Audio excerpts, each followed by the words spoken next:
Egypt. Every one of those countries is Muslim, and Israel is honestly primarily Muslim. However, the Jewish population is catching up. So it's a tense place.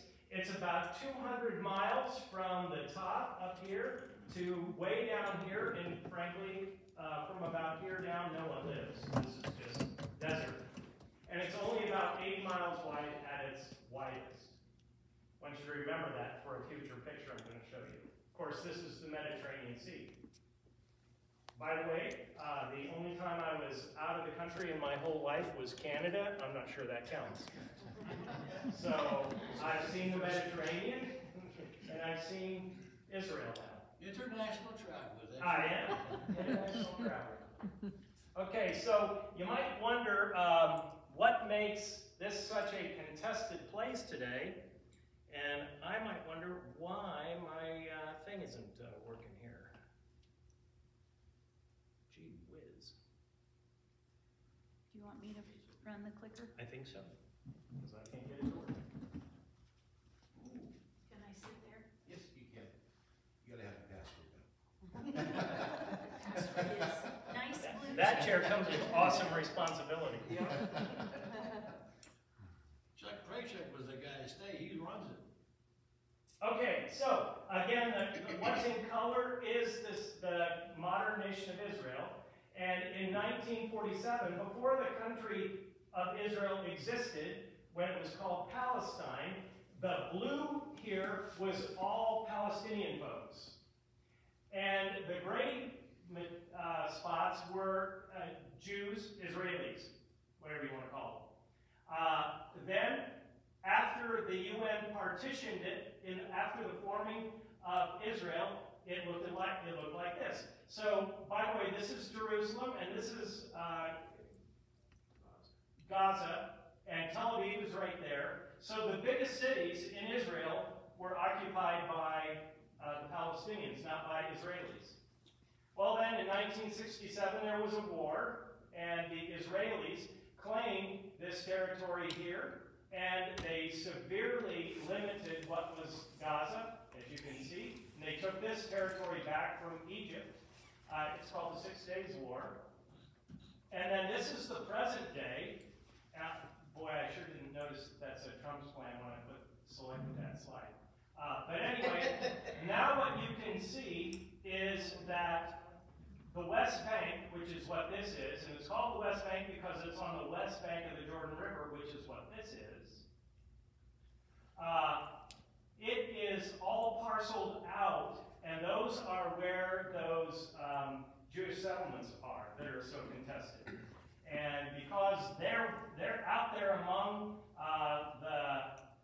the Palestinians, it's all often a flashpoint. So today, Gaza is controlled by Hamas, which is the most militant branch of Islam in Israel. And the other group up here, this is Hamas and other groups that are from the Palestinian Liberation Organization, but they're much more easy to get along with. And these people, Hamas, probably think that they're too easy to get along with because look what they've done. They've divided up the area. This is all divided into 3 areas called A, B, and C. And I don't know when I'm going from A to B or B to C. I do know what happens when you leave C and you go into Israel, like we did when we went down to the Dead Sea. Your bus will get boarded by an Israeli or Palestinian guard. Anyway, that's what it looks like today. And as you can tell, the whole country is called Israel, and all the people are called Israelis, except for those militant Palestinians who insist on being called Palestinians. So it's a tense place, it always has been. It's surrounded by Muslims, and that adds to the tension. All right, so now I'm going to go into a couple of sites that have not much to do with Jesus. I cannot tell you everything that I did or show you every picture that I took because you would be here till midnight. And though Rich told me last night that'd be fine with him, I'm not sure it's fine with everybody else. But there are a few sites that I found that are profoundly interesting. Mount Carmel, for one, is the place where the prophet Elijah did battle with the prophets of Baal, like 400 of them, and defeated them in this big battle where he said, "You prophets of Baal," and stop me if you all Masons know this story, but they were debating on whose God was the greatest, and the prophets of Baal, there are a bunch of them, and they said their God was, of course, the greatest, and Elijah said, "No, there is no God like the God of the Hebrews." And so they decided to have this challenge. They were going to build these big fires that they were going to sacrifice on. And so the prophets of Baal went first, and they built this big fire, and then they started doing their incantations and dances and cutting themselves and all this stuff, and it went from sun up to sundown. Nothing happened. Elijah, who's at the top of this little monument there, he said, "Go ahead and put green wood there, and then dump water on it. In fact, dig a trench around it, and continue to dump water on it." And then he prayed to his God, and a lightning bolt came down and lit the thing on fire. The prophets of Baal hightailed it, and Elijah followed him and slaughtered him. So, what's that? The Book of Kings. Yeah, so this is on the top of a mountain, Mount Carmel, and now it's not a mountain like the Rocky Mountains. I think it's more like Kentucky kind of mountains, but this is the view from up there. And what you can't see very clearly, but I wanted you to remember how big the country is. 200 and some miles long, 80 miles wide. 80. Yeah, that's it. This is an Israeli Air Force base right here. And while we were up on the mountain, they were flying around. Well, here's the thing. The Israeli Air Force always has planes in the air. Because if you had to scramble a jet when your enemies are right over the property line, maybe 80 miles away, it's too late by the time you have to scramble. So they have fighter jets in the air at all times. Fighter jets fly about 1,200 miles an hour. They have F-15s there. So it's kind of like NASCAR racing. Left, turn left, turn left, turn left. By the time you get east to west, you got to turn. So that's Mount Carmel, a famous place. Don't have any knowledge that Jesus was ever there. Terrible. Bet Shean is a place that Jesus actually did go to, and it was a beautiful city. And in fact, that's where King Saul and his sons were slaughtered. And this place was, no one knew it existed like 30 years ago because an earthquake had caused this mountainside up here to fall in on this amphitheater, and it was filled in. So it was just a mound. By the way, like Tel Aviv, Tel means mound. Ruins means there's a village underneath it somewhere. So they excavated this, and this is not restored. This is exactly how it was when they excavated. There's a whole village there. I think this is the only picture I brought you. Yes. Caesarea Maritima is a community built by Herod the Great, and this top picture is what it looked like when it was active. It's right on the Mediterranean. This is Herod's palace. This is the theater, just like the theater in the last slide. And this is the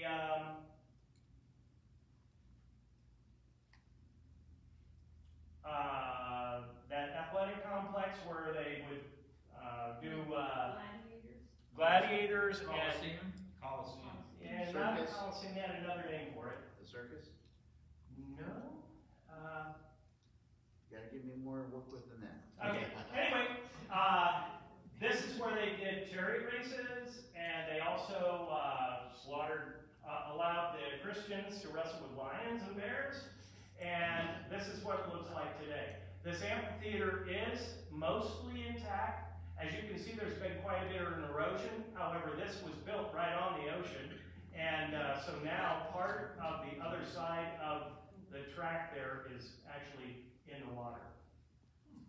So Caesarea Maritima was like the first place we went, and I mean, it's an archaeological ruins. You can see what's there, but you know, I'm like, give me Jesus.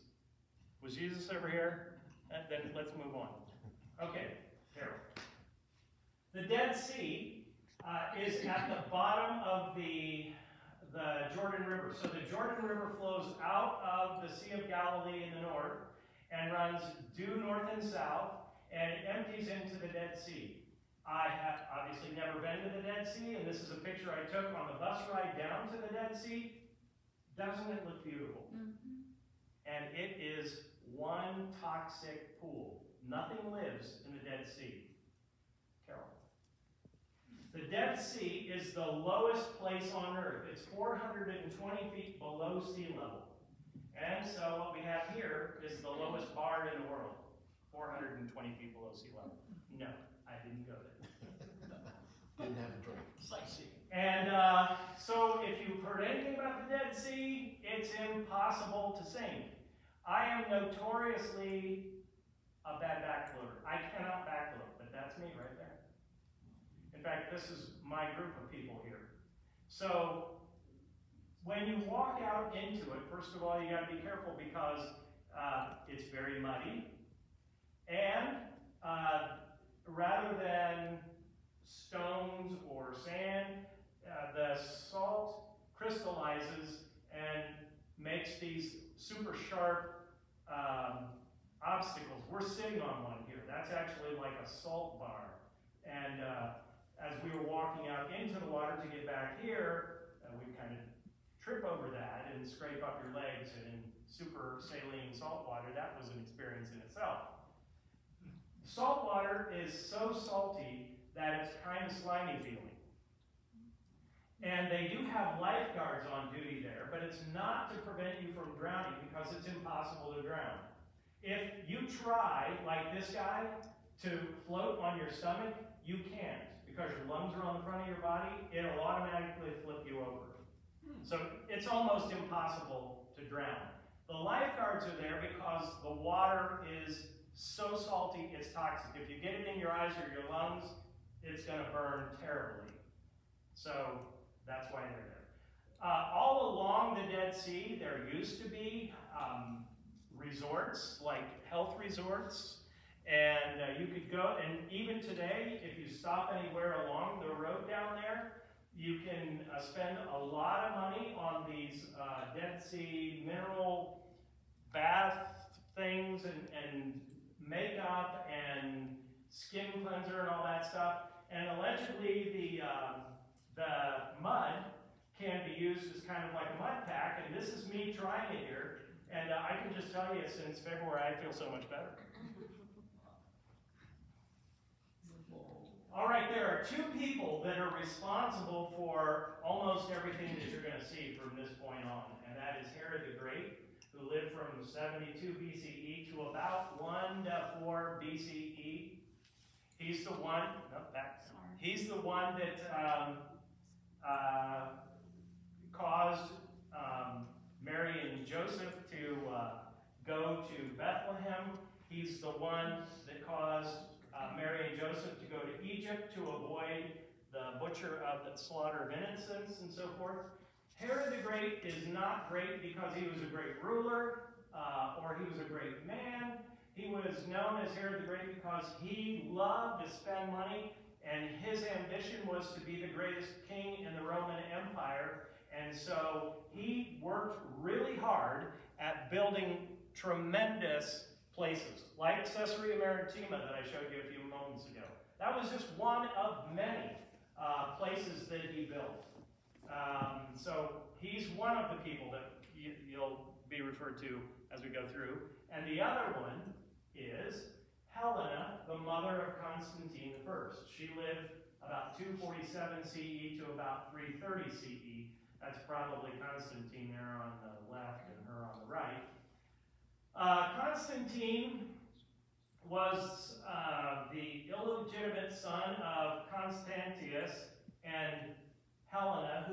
never married.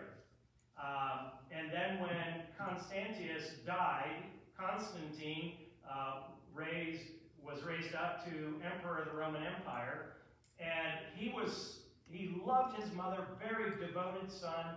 He made his mother a special person in the Roman Empire. She was a Christian. And so she asked, or he gave her permission, it's hard to know which, to go to the Holy Lands and find relics of Christendom and to build the facilities that you're going to see almost the rest of the slideshow. So many of the facilities that we know today from the Holy Lands, like the Church of the Holy Sepulchre, the Church of the Nativity, the Church of Pater Nostra, all these places were built by Helena at the expense of Constantine and the Roman Empire. By the way, the buildings you're going to see mostly are not the way they were built back in the 4th century. You know, earthquakes, marauders, the ongoing battle between the Knights Templar and the Muslims, back and forth so many times, things were built and destroyed and rebuilt. Okay, so finally we're going to get into Jesus. And that's where I'm going to spend my time. So this is the Mediterranean here. This is Israel. Israel goes to the Jordan River. This over here is Jordan, and up here is Syria. This is the Sea of Galilee. A lot of times it's called Tiberias, like on that map. And this is Nazareth here. I can't see what that says. Netanya, this is Tel Aviv, the West Bank, and Jerusalem, and of course this is the Dead Sea then. So this is Jesus' territory. Never in the New Testament does it say Jesus went to the Dead Sea. I'm sure he did. I mean, if you go to Washington, D.C., do you go walk on the mall? Of course you do. So the Dead Sea was an anomaly way back then. If I was Jesus and I was already going to be down here at Jerusalem, I would take the short trip out to the Dead Sea just to see what it's all about. Carol? How far is that? 30 miles. 2 days. Okay, we're going to start the story of Jesus with the Annunciation of Mary. So the Annunciation, that's a fancy word for the angel Gabriel coming to Mary and saying, you know, highly favored one, the Lord is with you, you're going to have a son. And she says, how can that be since I am a virgin? And he says, the Holy Spirit's going to come upon you, and so on. And so there is a church built on the site of Mary's home where she lived in Nazareth, and this is what it looks like from above. Obviously, I didn't take that picture, but it's a good picture nevertheless. Carol. This is what it looks like from the ground level. The front, very fancy looking thing. This is what it looks like from the street level. Carol? Underneath, or inside the church, this is what the inside of the church looks like. Jesus never saw this, of course.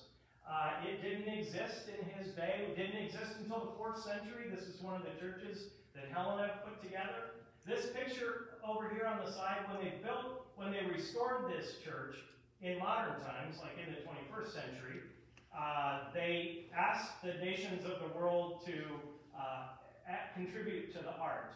And this is the art of the United States. So it's a three-dimensional picture of the Blessed Virgin. Underneath this area right here is the grotto of the Annunciation. Carol. And that's what it looks like. You go down these steps and you go into this thing. Looks like a cave.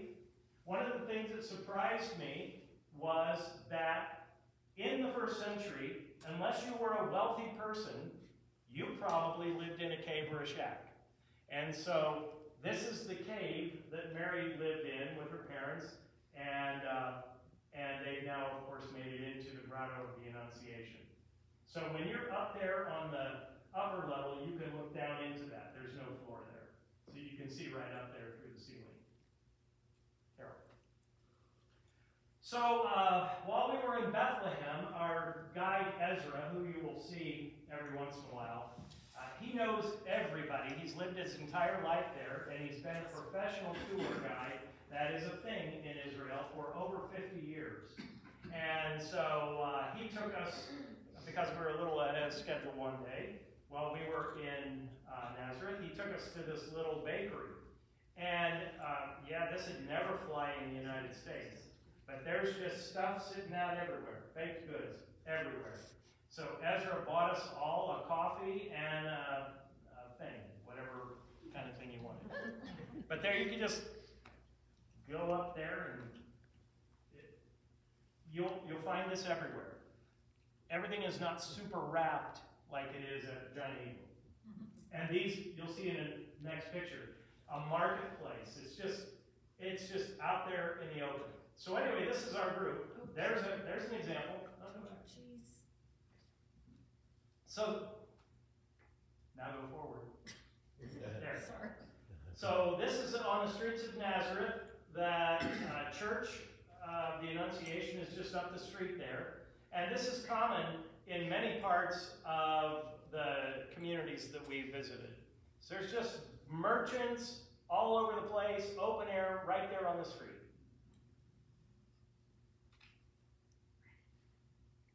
Okay, so now we're going to go to Bethlehem. So we were up here in Nazareth, and we're going to go down here to Bethlehem. How far is that? That's about, it would take 31 hours to walk. And that's probably, I would guess, 30 miles, maybe? 145 kilometers. 145 kilometers. I don't know what that is. 145, 100 kilometers would be 62 miles, so. Yeah, it's a little more than 90 miles, maybe.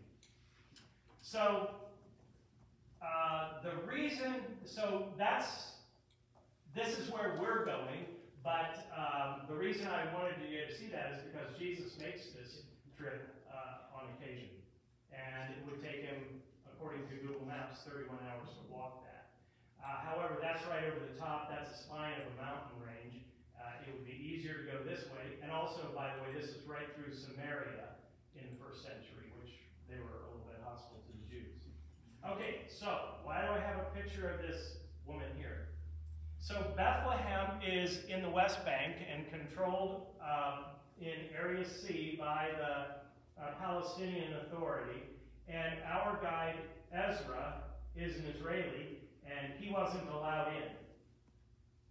So on the day we went to Bethlehem, we got right there to the gate, and then he got out of the bus, and this woman, whose name I have forgotten, got in the bus and went with us. And she gave us the tour of Bethlehem. She is a lifelong resident of Bethlehem. She's about 50 years old. How would you compare the size of Bethlehem to what around here, Pittsburgh or something? What would be compared? As you can see, it's sprawling, and they build up instead of out. Almost all the housing is multi-story. And I would say, let me see, like maybe Niles, if you could separate it from Warren and that. I'm trying to think of a standalone city that you would. That's good. Pardon me? That's good. Yeah. So this is an example of the housing off the main road that we're driving on. I'm going to tell you one of the biggest disappointments. The second biggest disappointment is it's trashy. There's trash everywhere. I don't know what's wrong with these people, but they don't pick up after themselves.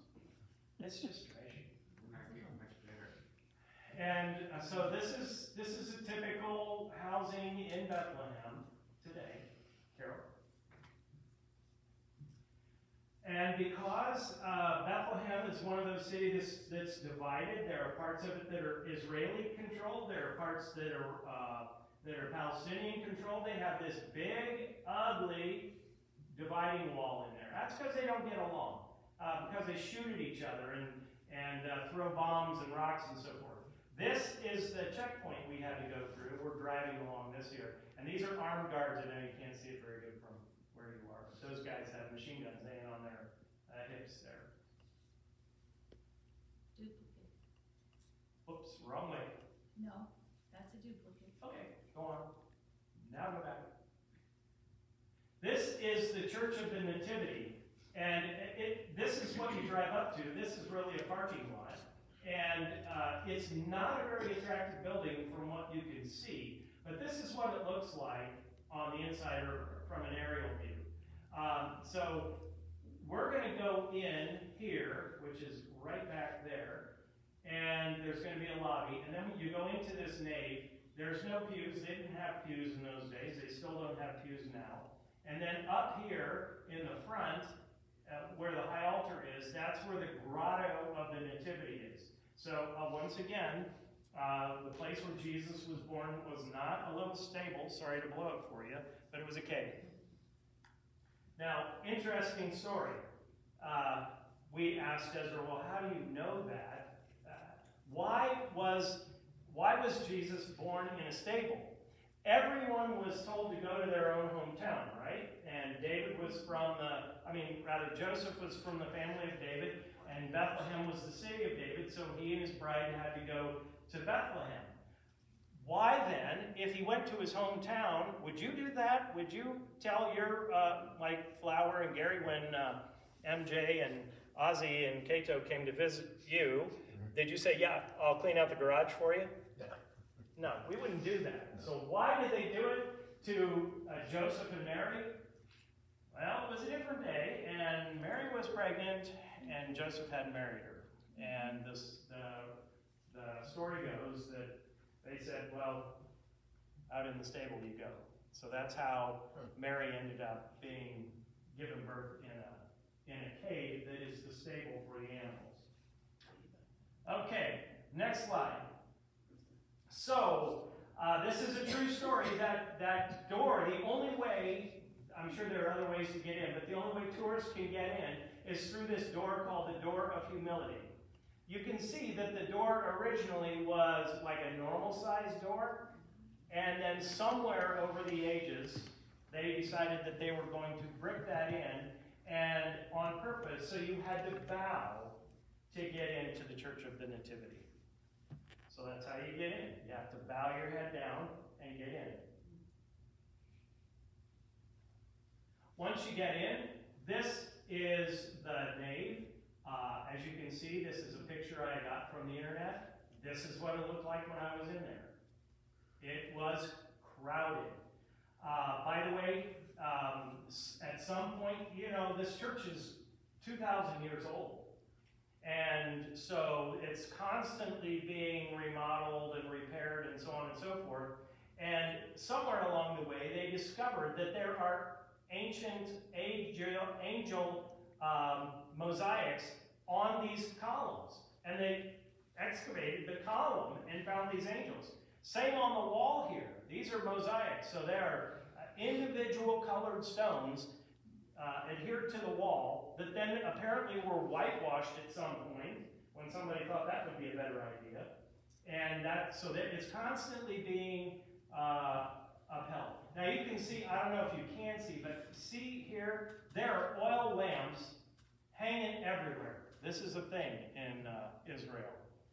There are so many Christian denominations and they don't get along.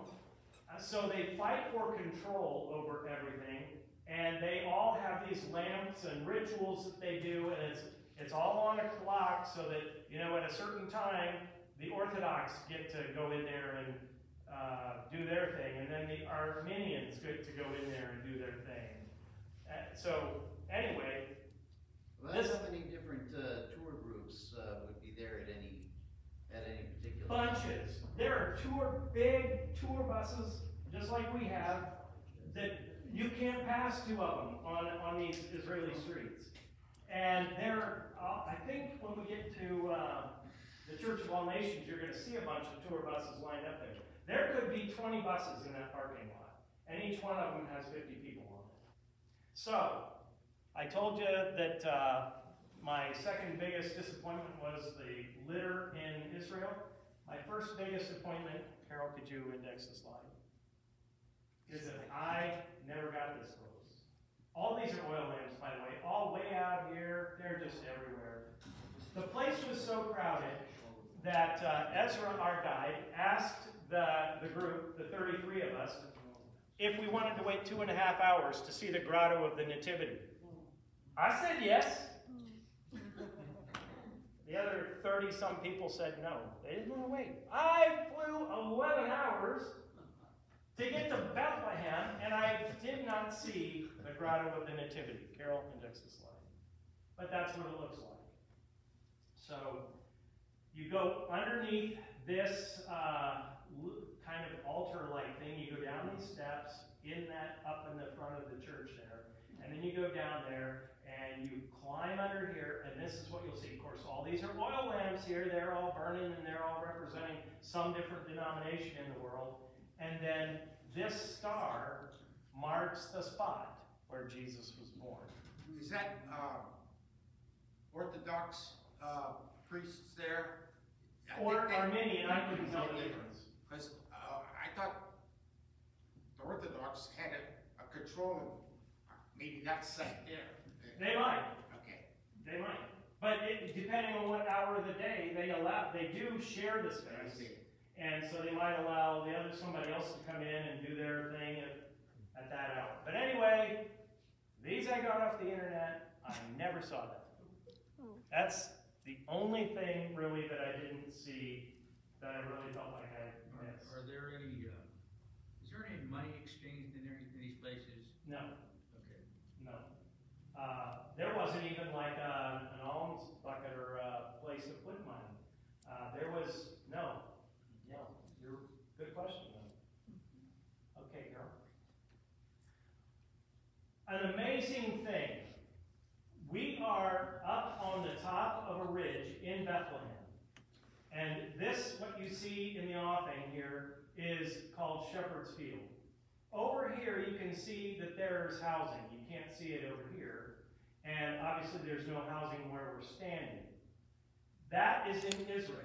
It's like a peninsula into Bethlehem that's controlled by Israel. And so Israel has said they will never build on that.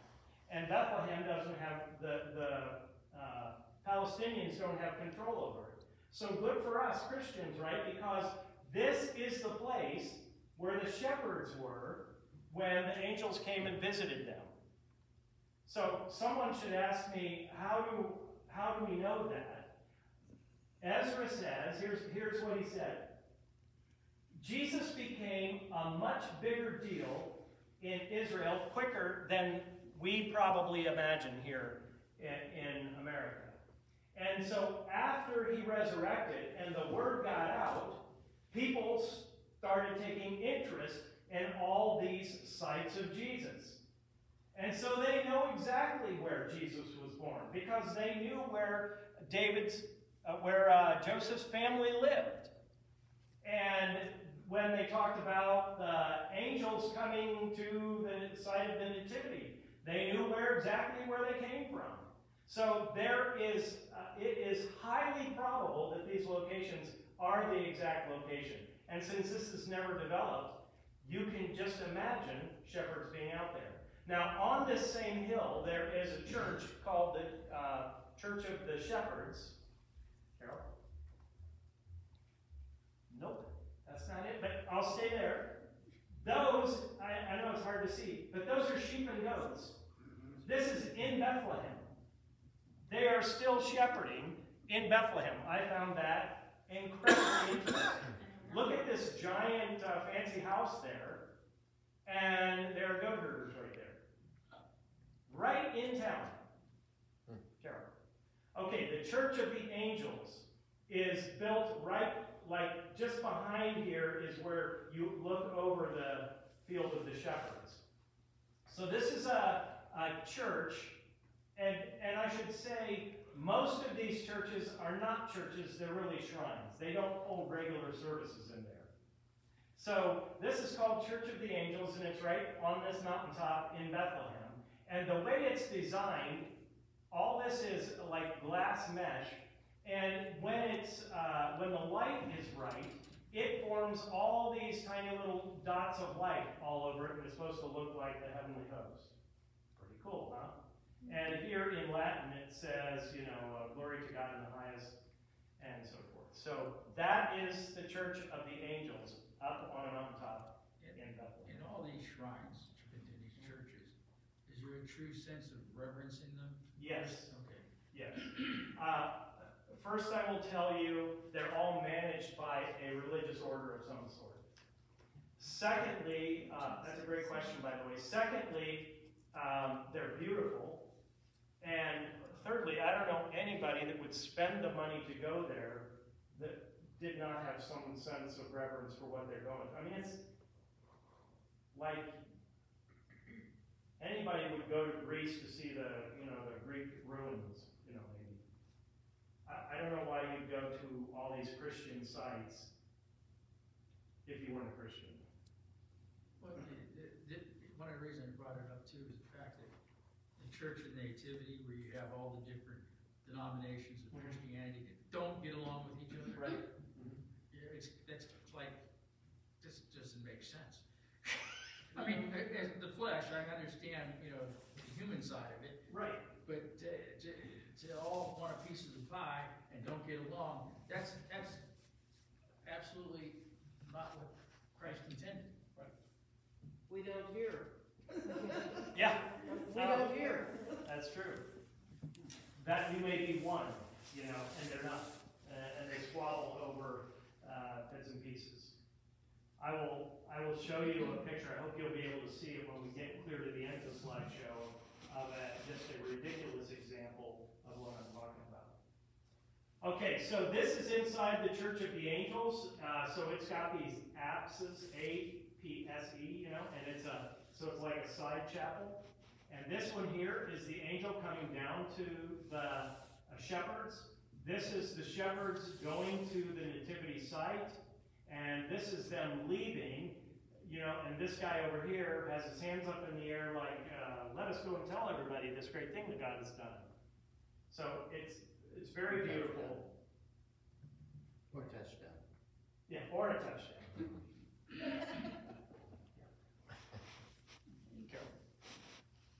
So, yeah, you really can't tell very well, but Bethlehem is Christmas town, right? So this is Santa Claus climbing up a ladder in Bethlehem. I just thought that was fascinating. And this is a coffee brewer right there on the street, and this is a box of wood. Somehow, you can see the steam coming off of there right there. Somehow he makes a little fire in there, and you just pay him, and you get a cup of this steaming hot stuff. It'll be like, you know, you get those little paper medicine cups in the hospital? That's what it'll be. It'll be about that big, and that's really all you want. It is thick. And when you're done with it, there'll be this goo at the bottom.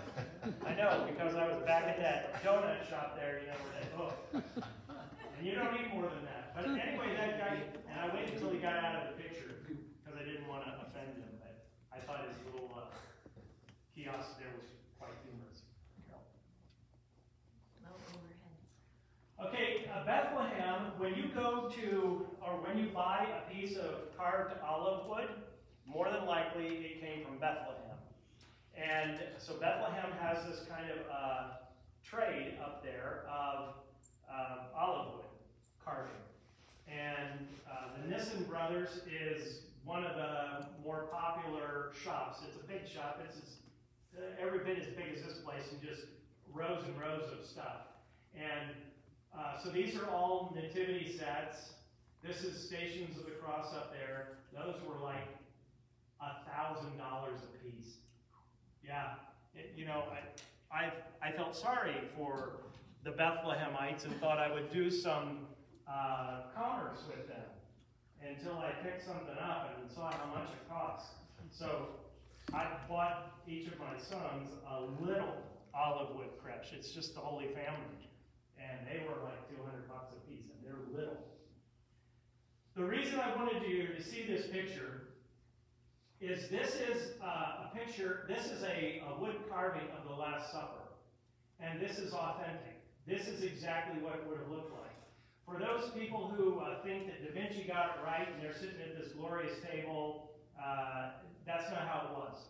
This is a traditional Jewish table of the first century, made out of stone, on the ground. You're reclined around it.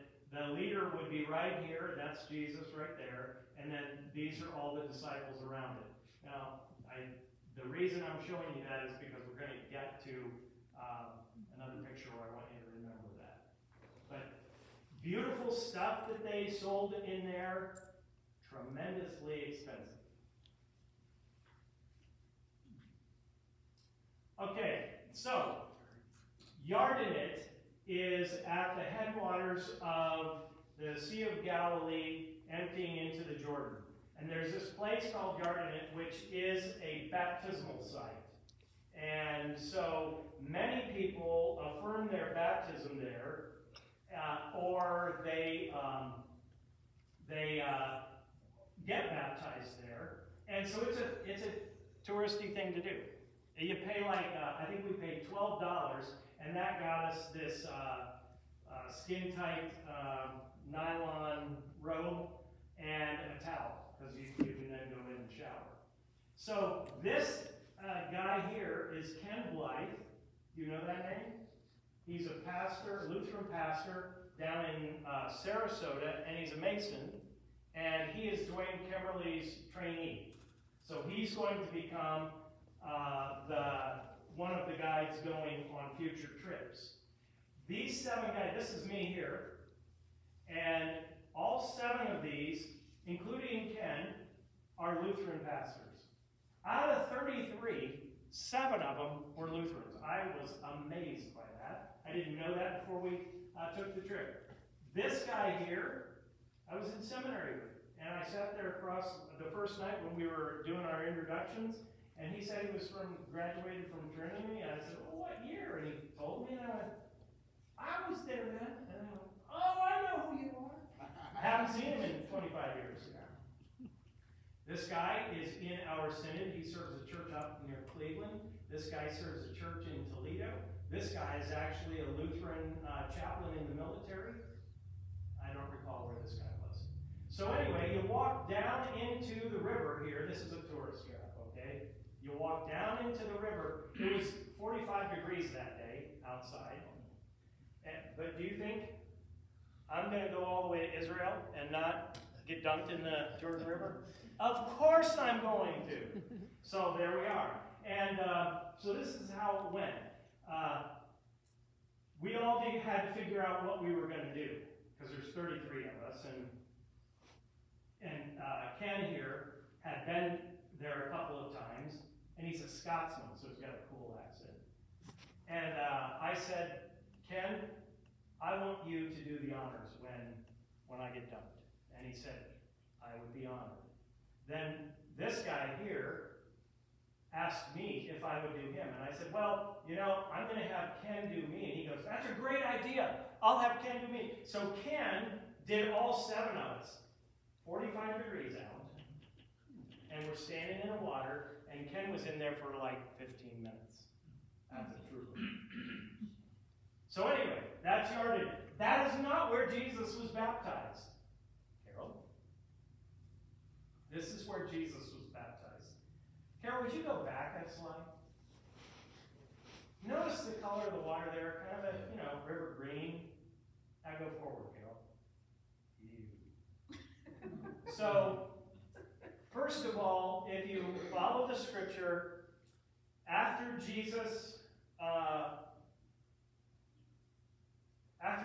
appeared on the scene, he went to Bethany beyond the Jordan. That's not Bethany where Lazarus and Mary and Martha were from. This is Bethany beyond the Jordan. To be honest with you, I didn't even realize there were 2. And they're like 30 miles apart. Bethany beyond the Jordan means that it's on the other side of the Jordan River, the east side, which would put it in Jordan, which is a hostile country. So we don't go to this site, but some people do.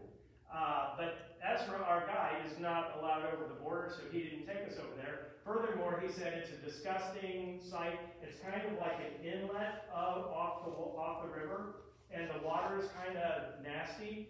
And we're now talking about very close to the Dead Sea. There's a lot of agriculture down there, believe it or not. It's amazing, but it's like a desert down there, and then these date trees just come up out of the ground all over the place. They have plantations for all kinds of tropical fruit down there. It's amazing.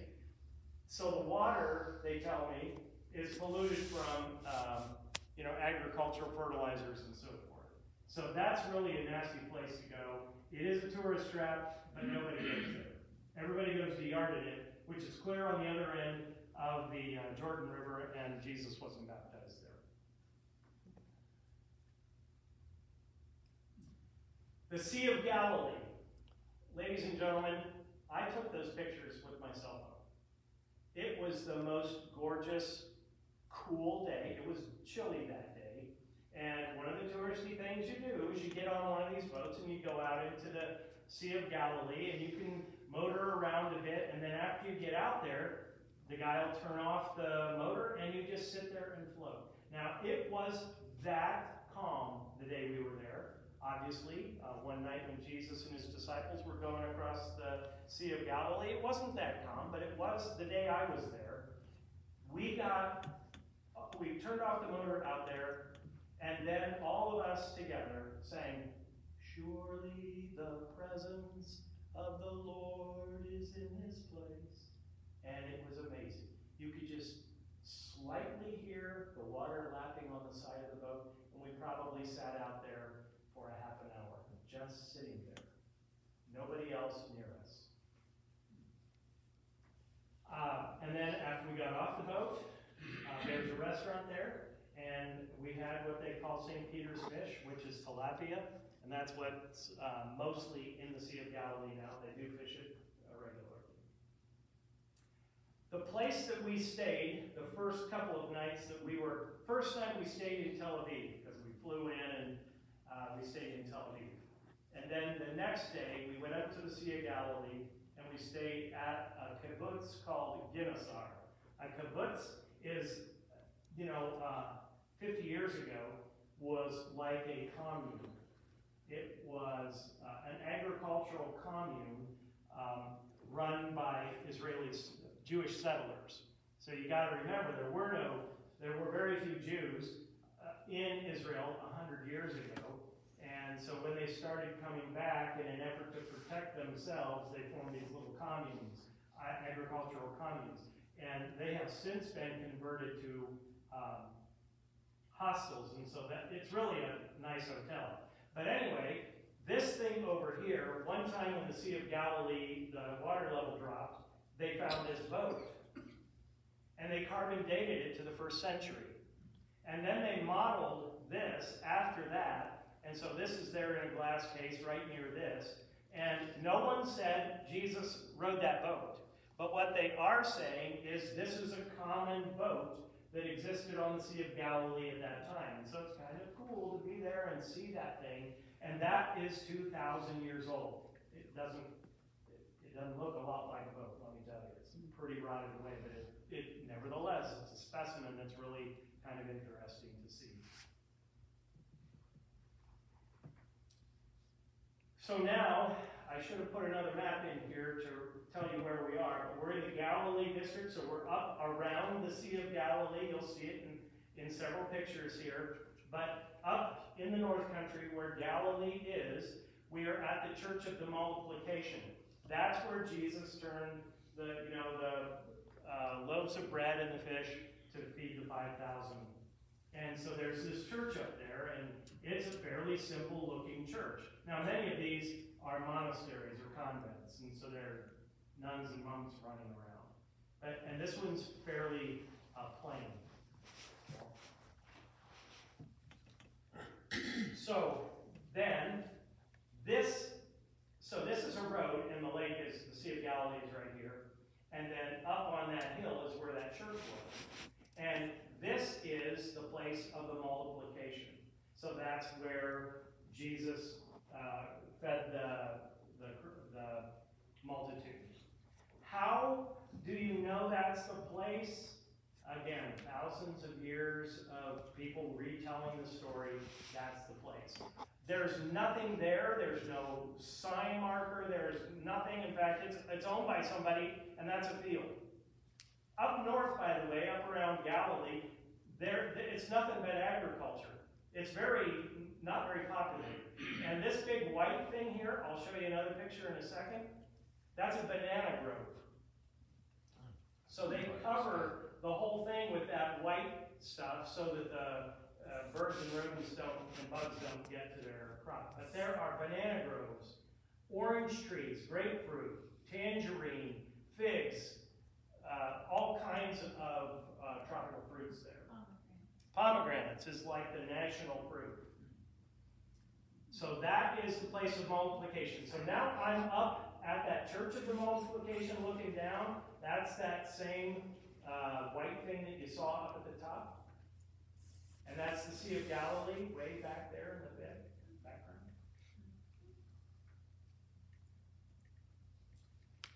And then this is the Church of the Mount of the Beatitudes. So you're all familiar with the Beatitudes, blessed are they, and so forth. So that took place. That was all part of the Sermon on the Mount, and this is the Mount. And that's the Sea of Galilee right there. This is kind of a pretty church. It's run by a monastery. And that's what it looks like head on, and that's what it looks like right off that deck.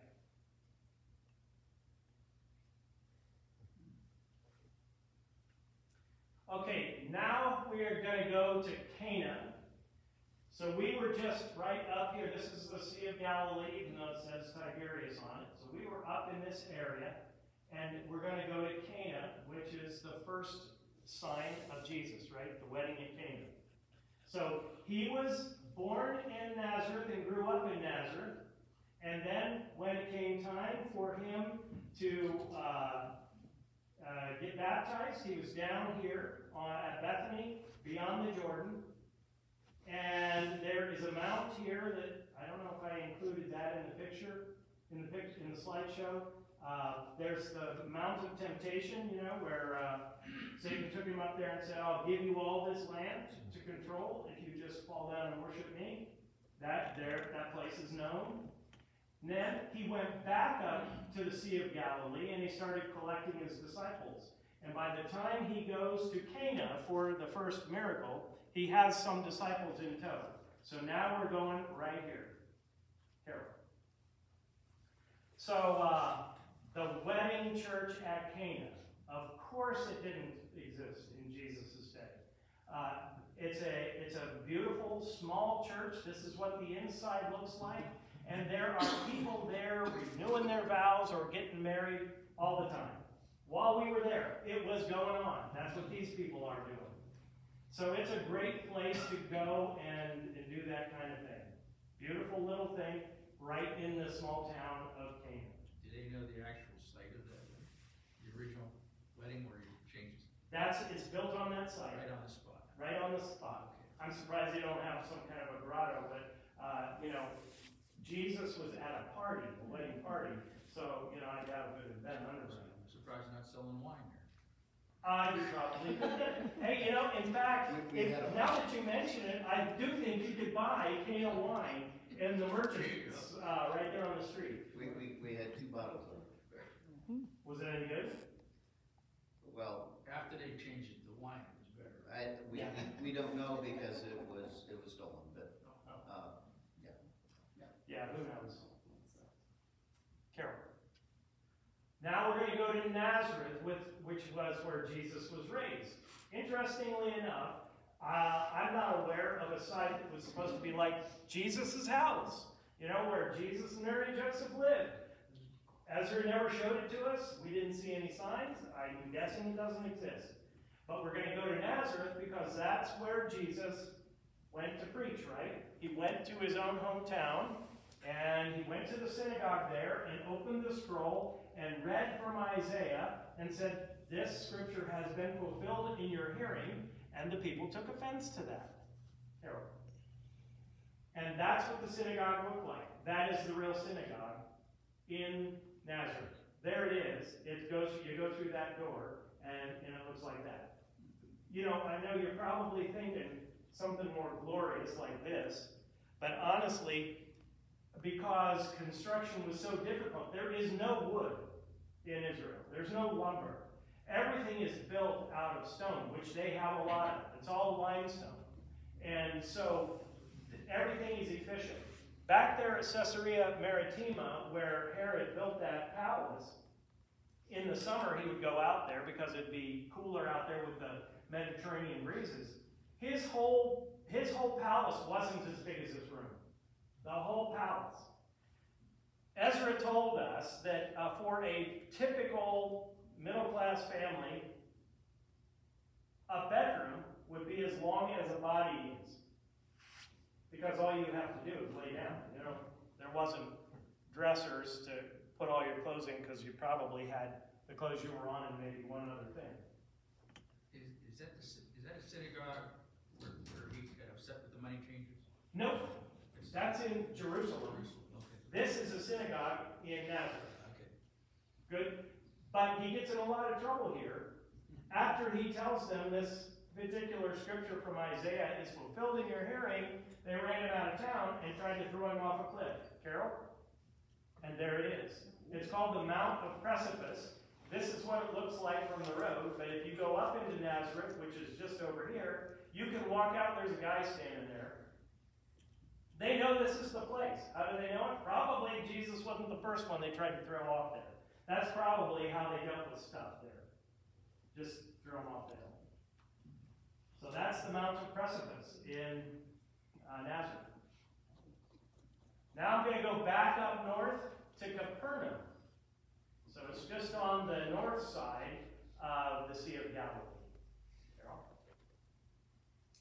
So what happened in Capernaum is Jesus and the disciples go to Capernaum, and we find out that Peter's mother has taken ill. So Jesus lays hands on her, and she's revived, and she immediately gets up and starts cooking dinner. So this is a ruins. There is no city in Capernaum now. So, you know, like when I'm talking about ruins, there are these walls that are like 2 feet tall, and how they know that's a ruin, how they, you know, I'm not an archaeologist, so I don't know, but they say that is the ruins of Capernaum. And there is a church, that's what this is, it's a weird looking building, and these are the structures of the church. It's built over the ruins. Carol. And this is the synagogue, or what's left of it, in Capernaum. Now this thing over here is carved on the floor of the little palace that's there for the local ruler, and it's called a basileos, and it is a Roman game.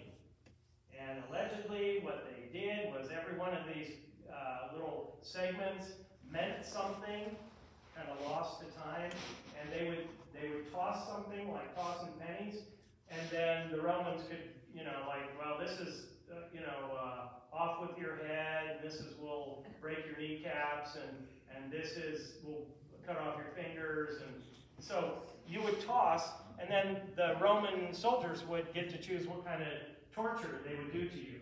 Remember that, because that's going to show up in the Church of the Holy Sepulchre, on the Via Dolorosa.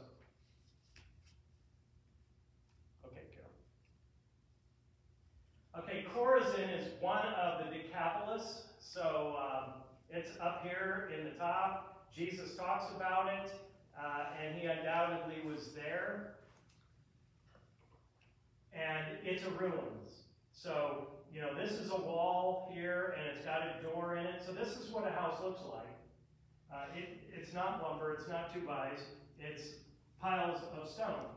These two guys here are archaeologists, and they've got paintbrushes the size of, you know, your paint by numbers brushes, and they're either daubing grout into these rocks or getting something out. It's amazing. I mean, we stood there for 15 minutes and watched them, and nothing moved. And that's the reason that site still looks like that. Go ahead, Carol. So, Now, remember I showed you this picture at Nissen Brothers, and this is an example of the Lord's Supper, exactly how it would have been done. This is our guide, Ezra, here, and we are at Chorazin, and they excavated this room, and he is telling us, remember the thing we saw at Nissen Brothers? Well, this is what it is. You would sit in this pattern. This is the table. That's not a wall. That's a table. Go ahead, Carol. This is the synagogue at Chorazin, and of course it's a ruins. And this is what's left of it as they are excavating it. And this is called the seat of Moses. And that is, no one ever sits in that. And it's like the place of honor in the synagogue. That's actually a replica. The original one is in the the Museum of Israel that I went to later. Okay, now we're going to go to Magdala, or sometimes called Migdal. So yes, this is where Mary Magdala would have been from. And it's an interesting story about this place. Carol. This is a hotel here, like a 5-star hotel. Ezra said that you can't stick a spade in the ground anywhere in Israel without coming across some historic artifact or ruins. Sure enough, they started building this hotel, and they found the ruins of Magdala. So underneath this roof, which is out here in the parking lot, so to speak, is the ancient synagogue. And when they got all the dirt excavated away, they found these 2,000-year-old mosaic floors. The way the synagogue was built was, it would be not unlike this actually. If you'd had seating over here, they would sit in the round. And weirdly enough, the pulpit is right there, and it doesn't look that much different than yours. You guys are probably laughing at me because you knew that. I didn't know that. That's Ezra, by the way. And so, anyway, we're looking at a 2,000-year-old synagogue. Jesus undoubtedly was there. Okay, now Jesus is going to turn his face toward Jerusalem to meet his demise. So that's just a picture I put in there. Now, this is what John says. He went away again across the Jordan to the place where John had been baptizing. That's over here, Bethany across the Jordan. And he remained there. Many came to him, and they were saying, John performed no sign, but everything that John said about this man was true. And many believed in him there. Okay, this is in Jordan. This is Samaritan country. Canaanite country. But they believed in Jesus. Over here, not 30 miles away, is Jerusalem, and that's where he will meet his demise.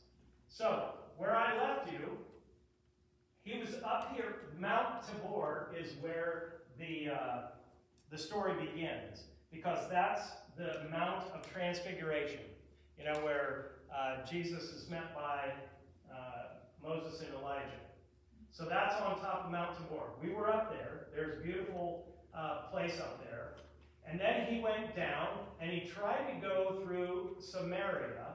He was not welcomed there, so he reversed course and went this way, over across the Jordan, and down over here to Bethany across the Jordan, before he made his way to Bethany and Bethphage, and ultimately to Jerusalem.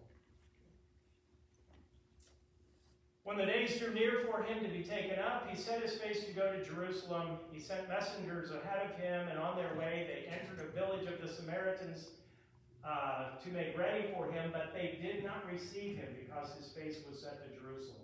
Go back a slide, Carol. So he was up here. He headed down. This is the most direct route to get to Jerusalem, but he'd have to go through Samaria. Because he was focused on Samaria and refused to do any ministry with those people. Because he was focused on Jerusalem. He reversed course went around Samaria and down. And again. Okay, the Church of Pater Noster, that means the Church of the Lord's Prayer. There is a grotto underneath this building too, which is said to be the place where Jesus taught his disciples the Lord's Prayer. The interesting thing about this church that's built on top of the grotto is that on these tablets, all around the building, over here, inside this walkway, on this wall, these are tablets that have the Lord's Prayer written in all the known languages of the world. When you were saying about Samaritan, and he reversed course. Yeah. At what point did he make the Samaritan move to the well? Yes, at what Was that- point?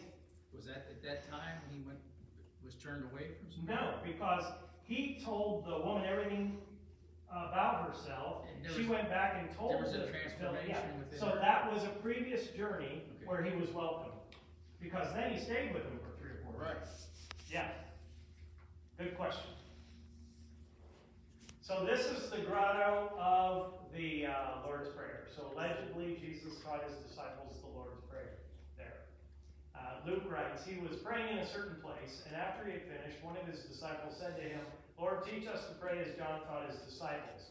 He said to them, when you pray, say, Father, hallowed be your name, your kingdom come.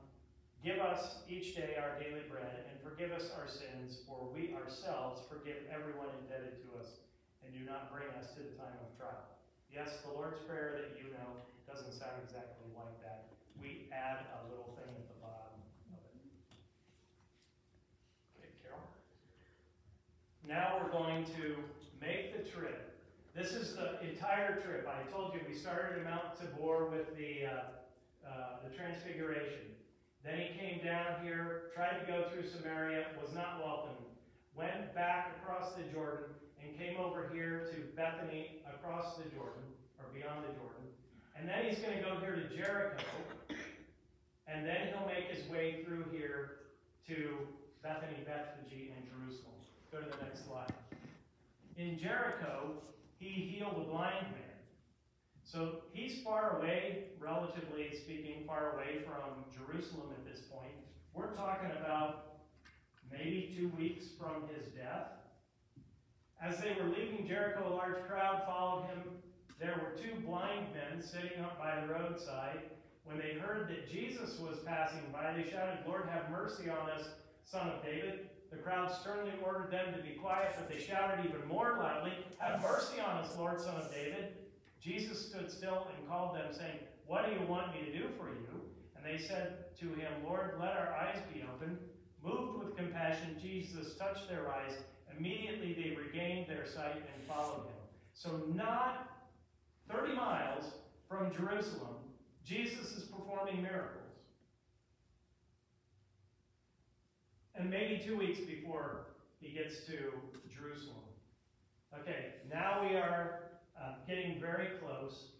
When they had come near Jerusalem and had reached Bethphage at the Mount of Olives, Jesus sent 2 disciples, saying to them, go into the village ahead of you, and immediately you will find a donkey tied and a colt with her. Untie them and bring them to me. If anyone says anything to you, just say this, the Lord needs them, and he will send them. Of course, this is the Palm Sunday story. Believe it or not, this is the Mount of Olives, not an olive tree on it. And Bethany and Bethphage are up on the top of this hill, and I am standing on a church called the Church of Gallicanto, which I'll get to in a moment. But so Bethany and Bethphage are only 2 miles from Jerusalem, up on another hill. And all this, I think I have a picture of what it is. Carol index this one. It's a little closer. The entire Mount of Olives is now a Jewish cemetery. The entire Mount of Olives is a Jewish cemetery. This is a Mormon university right there. And then this is all cemetery. Index the slide. I think I have even better pictures. This is what it looks like. The graves are actually underground there, but they all have these little boxes on the top of them with these holes in them. And we asked, what's that about? And they said, well, you can put a little candle in there, or you can put flowers in there. And yes, they put stones on the top of the graves. Maybe if you saw Schindler's List, you've seen that happen. Arthur Schindler is buried on Mount of Olives, by the way. And so that whole Mount of Olives is just covered with these graves. By the way, that thing right there is the Dome of the Rock. So we're up on the Mount of Olives, looking over the Kidron Valley and up to the Temple Mount. This, I can't explain. It looks like it's land prepared for more of this. I don't know. In the Ancient of Days, you got buried in a family crypt. And then a year later, on the anniversary of your death, your bones were collected and put in an ossuary. So these are like big shoeboxes. And then that would go in the family crypt. But it's not like, when Jesus was put in the tomb, which I'll show you in a few minutes, he wouldn't have been there forever. Of course, he only spent a couple of nights. But anyway. Okay, Carol. The disciples went and did as Jesus had directed them. They brought the donkey and the colt and put their cloaks on them, and he sat on them. A very large crowd spread their cloaks on the road and cut other branches from the trees and spread them on the road. The crowds that went ahead of him and followed him were shouting, Hosanna to the Son of David, blessed is the one who comes in the name of the Lord, Hosanna in the highest heaven. Carol. Now, I am standing on the Temple Mount. This is the Kidron Valley. This road right here goes up here to Bethany and Bethphage.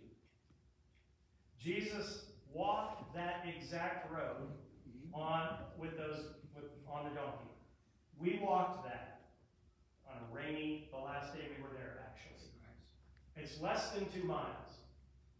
And this is the Kidron Valley. This is a highway, and I don't know if you can tell, but there's a whole bunch of tour buses there.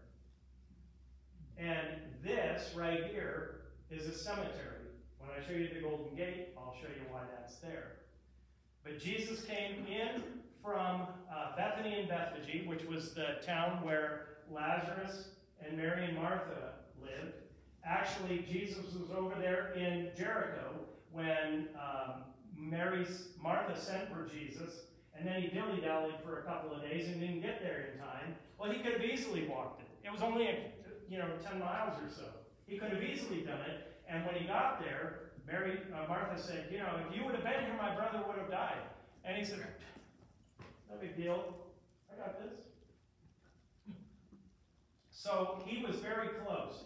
And all these people that lined this route, they're from Bethany and Bethphage, which is very close to Jerusalem, because this is Jerusalem right here.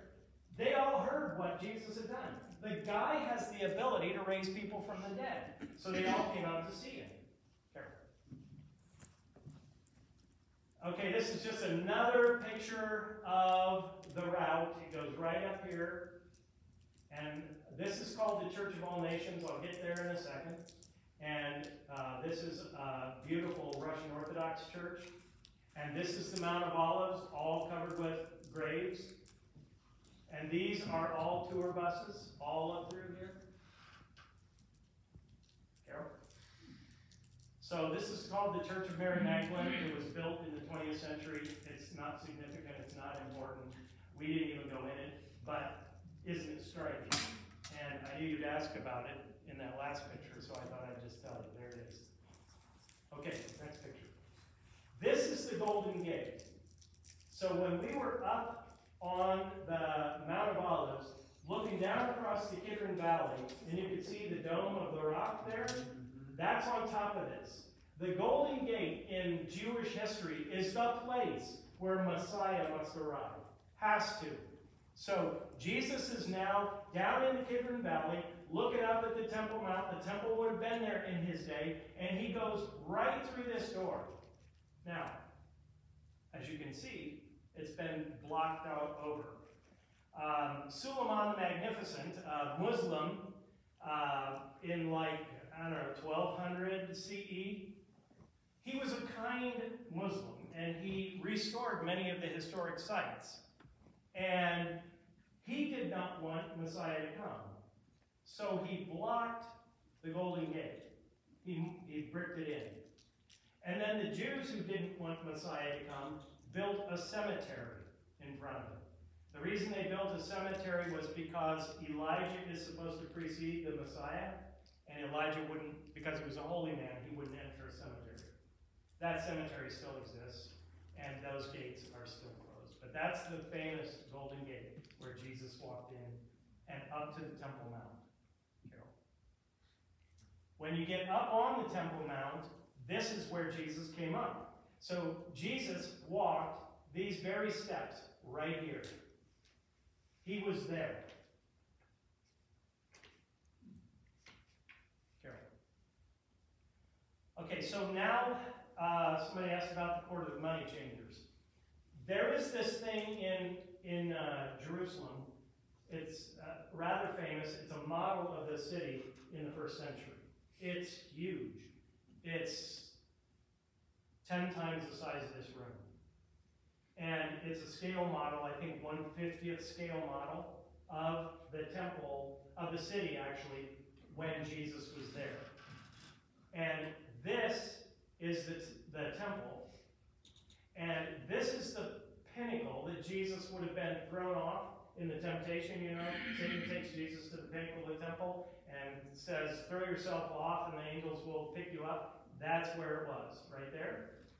When you go down through this gate that's up here, I'll show you in a minute, you'll come out right down here. There's a gate there, and there's a gate there. You come out on this platform. That's where the money changers were. Honestly, I thought they were on top of the mount, the Temple Mount. Not so. They were down outside of the temple, down here. It would have been forbidden for them to be up on the top. This, by the way, is called the City of David. I always thought Jerusalem was the city of David, but there actually is a part of Jerusalem that is the city of David. So this doesn't exist. I mean, parts of it are there, but that's actually from the model. Okay, Carol. That's what the Dome of the Rock looks like today. So the Golden Gate is down here. This is Al-Aqsa Mosque. This is the court of the money changers, and that gate that he would have gone through is right here to exit and get onto the case of those guys. The temple would have sat right where the Dome of the Rock is.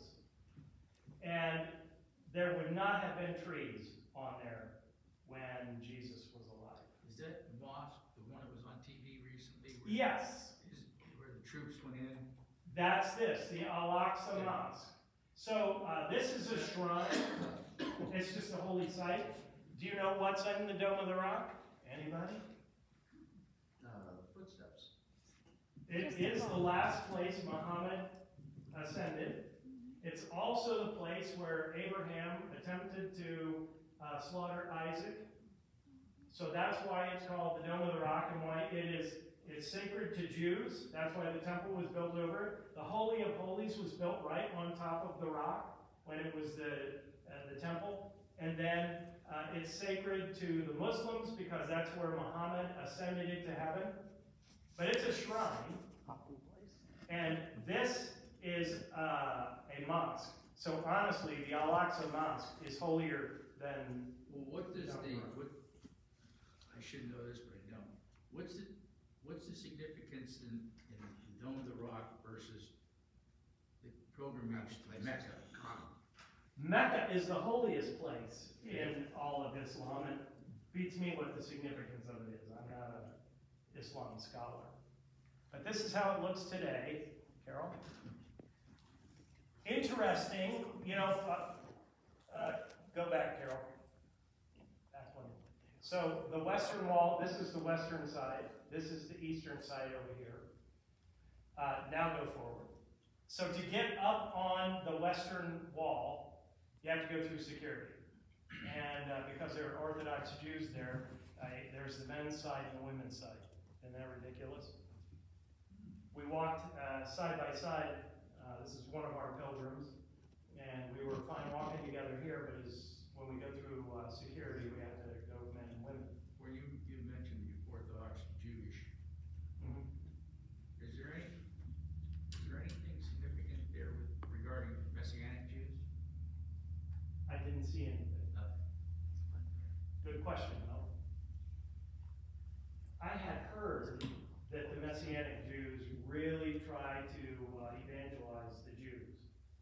didn't see any signs of that. Armed Israeli soldiers right there. That's a machine gun on his hip.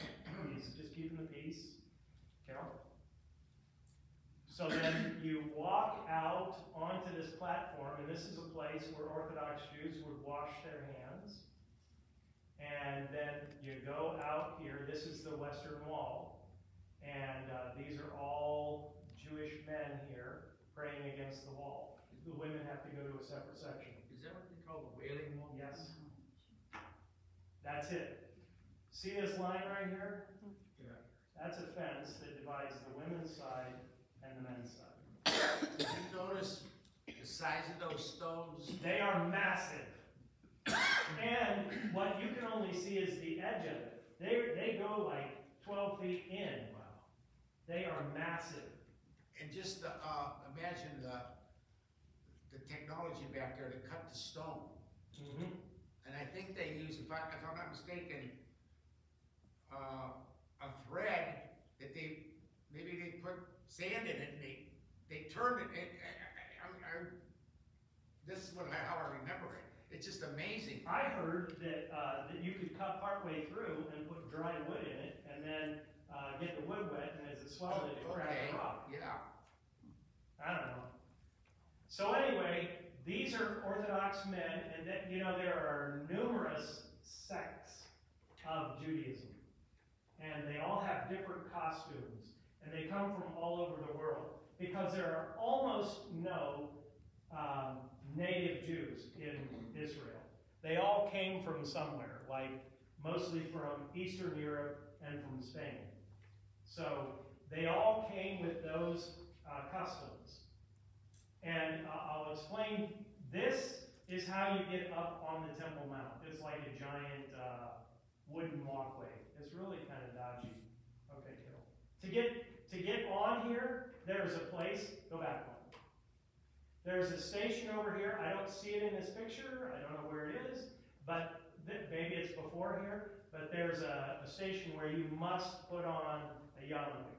So, What's all that cordoning off there with the white? Male and female. here, Oh, yeah. this is male and female. Okay. And this is just to protect the holy site. So you can be, you know, you don't have to be all that respectful out here. But once you get back in here through this gate, that's serious holy business going on there. Okay, cool. When you get right up close to the wall, you know, you're supposed to take your prayers and jam them in the cracks. And I would admit that's not a very good picture, but what do you expect trying to jam something in a crack? So I did what I wanted to do. Carol, that's me right there with the bow-legged knees. And I'm praying at the wall and shoving my prayer that I had written previously into the crack. Check this guy out.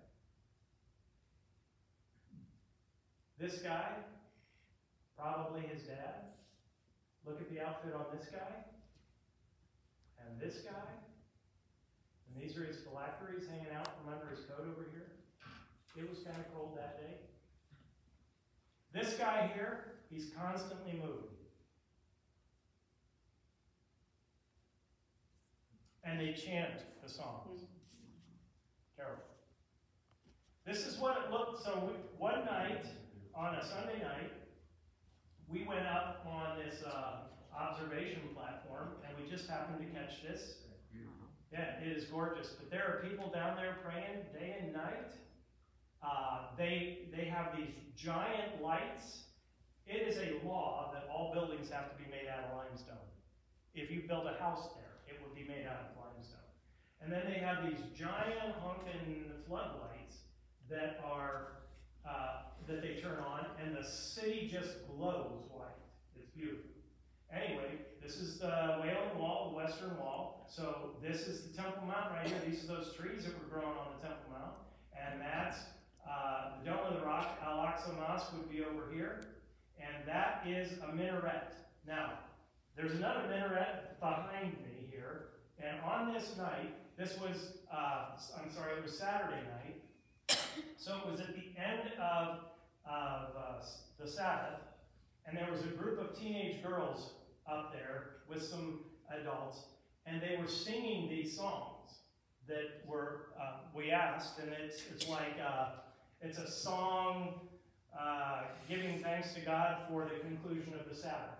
While we were standing there watching these young girls sing the song, I have a recording on my phone, the minaret guy started singing, because the Muslims and the Jews both honor the Sabbath, so they're all honoring the same thing.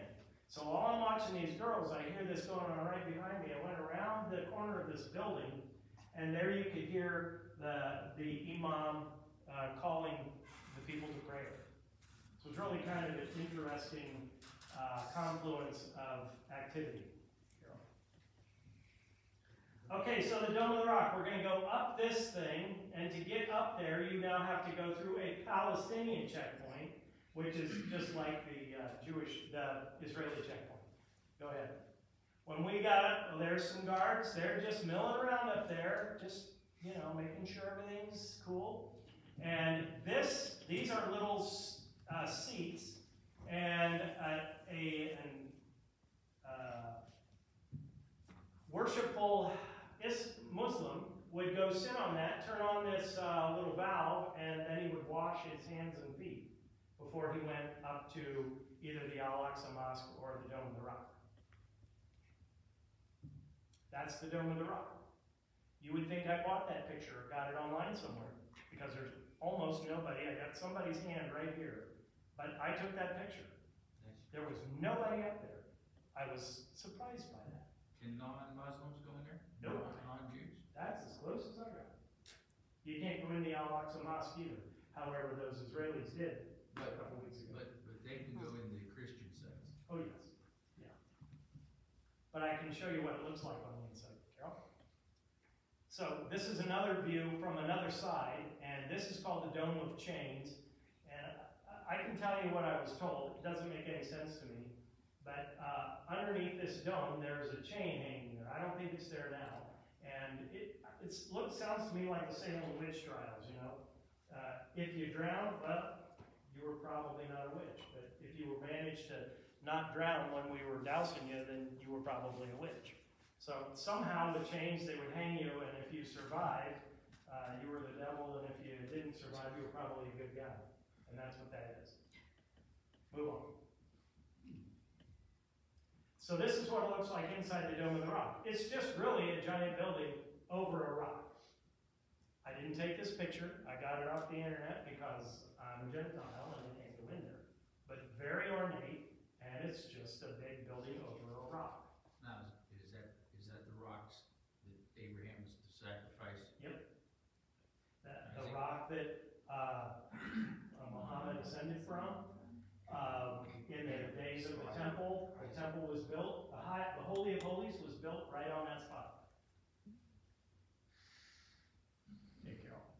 And that's where Isaac was going to be slaughtered by Abraham. Okay. Again, this is what it looks like up here. This is Al-Aqsa Mosque. I think I have a picture of Al-Aqsa Mosque in there. I wasn't in there either. Where's the Western Wall there? Over here. Oh, okay. This is the Jewish quarter right here, and that's probably that white fencing stuff that you saw, and it would be right along this side. This is the pinnacle, the highest point. This is the portico of the money changers. Okay, this is the front of Al-Aqsa Mosque, and before the mosque was built there, you could go down onto the court of the money changers. That's as close as I could get to that. I mean, I'm not there to cause an international incident, so we didn't challenge them.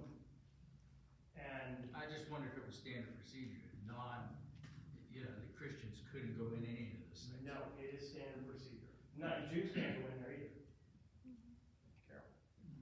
And this is what it looks like, allegedly, on the inside of the Al-Aqsa Mosque. Now, they don't wear shoes, and they all bow toward Mecca, and so really what it is a giant, ornate, carpeted room, so that they can all bow and face the same direction. Okay. All right. So now Jesus is in Jerusalem, and he's going to meet his demise there. Okay, go ahead. So, once again, Palm Sunday, he comes from Bethany up here where Martha, Mary, and Lazarus live, and he walks down or rides the donkey down this trail right here. He comes across the Kidron Valley, comes right up into the Golden Gate. So there, that's what's going to happen today, that day. How far is that? 2 miles. Yeah, easy. And it's all downhill one way. Carol, go back one more. So this little thing right there, that's the Church of Dominus Flevit. Now go to the next one. Dominus Flevit means the Lord weeps. And so this little church is built on the site where Jesus wept over the city of Jerusalem. And when you look up inside it, it was designed to look like tears flowing down. See this window? It faces the Temple Mount, Carol. And when you look through it, right behind that cross is the Dome of the Rock, which in Jesus' day would have been the temple. Carol. Okay, you've seen this picture before. He goes in the Golden Gate, comes up on the temple, walks around a little bit, goes down through that gate that's no longer there anymore, comes out here, and he clears the money changers out. This is the city of David right here, by the way. Go ahead. I don't know why I put that in there, but that's just another picture of it. This is the Kidron Valley. This is the cemetery that they built in front of the Golden Gate. We're up at, this is way higher than Bethany and Bethpage is. This is probably an aerial photograph, Carol. He goes, again, through the Golden Gate, up onto the Temple Mount. This over here is the Antonia Fortress. Flip the slide. Golden Gate, from the Mount of Olives. So we're up on the Mount of Olives looking down at the Golden Gate. Carol. And this is what Jesus would have seen when he was up on the Mount of Olives. See, these are all the tombs of the Jews up here. This is exactly what it looks like. I took this picture. Carol. I don't know why I put that in there. Go ahead. Okay. Not really sure why I left that in there, but this is allegedly the tomb of David. So this is in the city of David. And interestingly enough, one of the beautiful things about having gone to Israel is it illuminates the readings for Sunday. We are a lectionary-bound church, and so we have readings prescribed for the day. Last week, the first reading from Acts, Peter is talking about the tomb of David that is with us here today. There it is. And then in the gospel reading, the disciples, 1 week past Easter, are still hiding out for fear of the Jews in the upper room where they had the Last Supper. Above David's tomb is the room of the Last Supper. It was always that way. Now, there's no body in here, but it's still a place of high reverence. And as you can see, there's this Jewish man praying there. There's always people praying in there. Okay, move on. Okay, so the Last Supper. This is that wood carving from Nissen Brothers again. That's what it would have looked like. Index the slides. This is the cenacle. The cenacle is the place where Jesus celebrated the Last Supper. It's right here. This is the city of David. This is the Temple Mount. This is the Kidron Valley. So it's right outside the city walls. The cenacle. It did not look like that when Jesus and his disciples were there, but that's the site. Carol? This is our group. This is my group here. And we're all inside the cenacle. There are other people there and there too. And while we were in there, we sang, "Let us break bread together on our knees." And all these tourists just stopped. This is a complete stone building, so you just know how lively it was. And they all just stopped and watched as we sang. And the hair on the back of my neck stands up now as I'm talking about So it. that's part of the upper room? That is the upper room. Upper room. Did they designate where the table would be? No, they did not. Again, this the room, the place, the actual building has long been destroyed and rebuilt. This is the site. It's on the site. It's on the site. When we went back to that, Alexis Al-Aqsa Mosque. Al-Aqsa Mosque, which is all Muslim. Yeah. And then the Dome of the Rock is Muslim and Jewish? No, Just Just Muslim. Muslim. Just Muslim, so that's not a holy site for the Jews? It is, it is. because of Abraham. Yeah. And it's the site where the temple was. Now, Jews won't even go up on the Temple Mount because they say we wouldn't want to stomp on where the temple was, even though they know where it is. Well, let me ask you something. Don't the Muslims worship the same God Yes, that the Jews do and that the Christians do? yes. Pastor, would you like something? Thank you. I was like, actually. It's open, so here.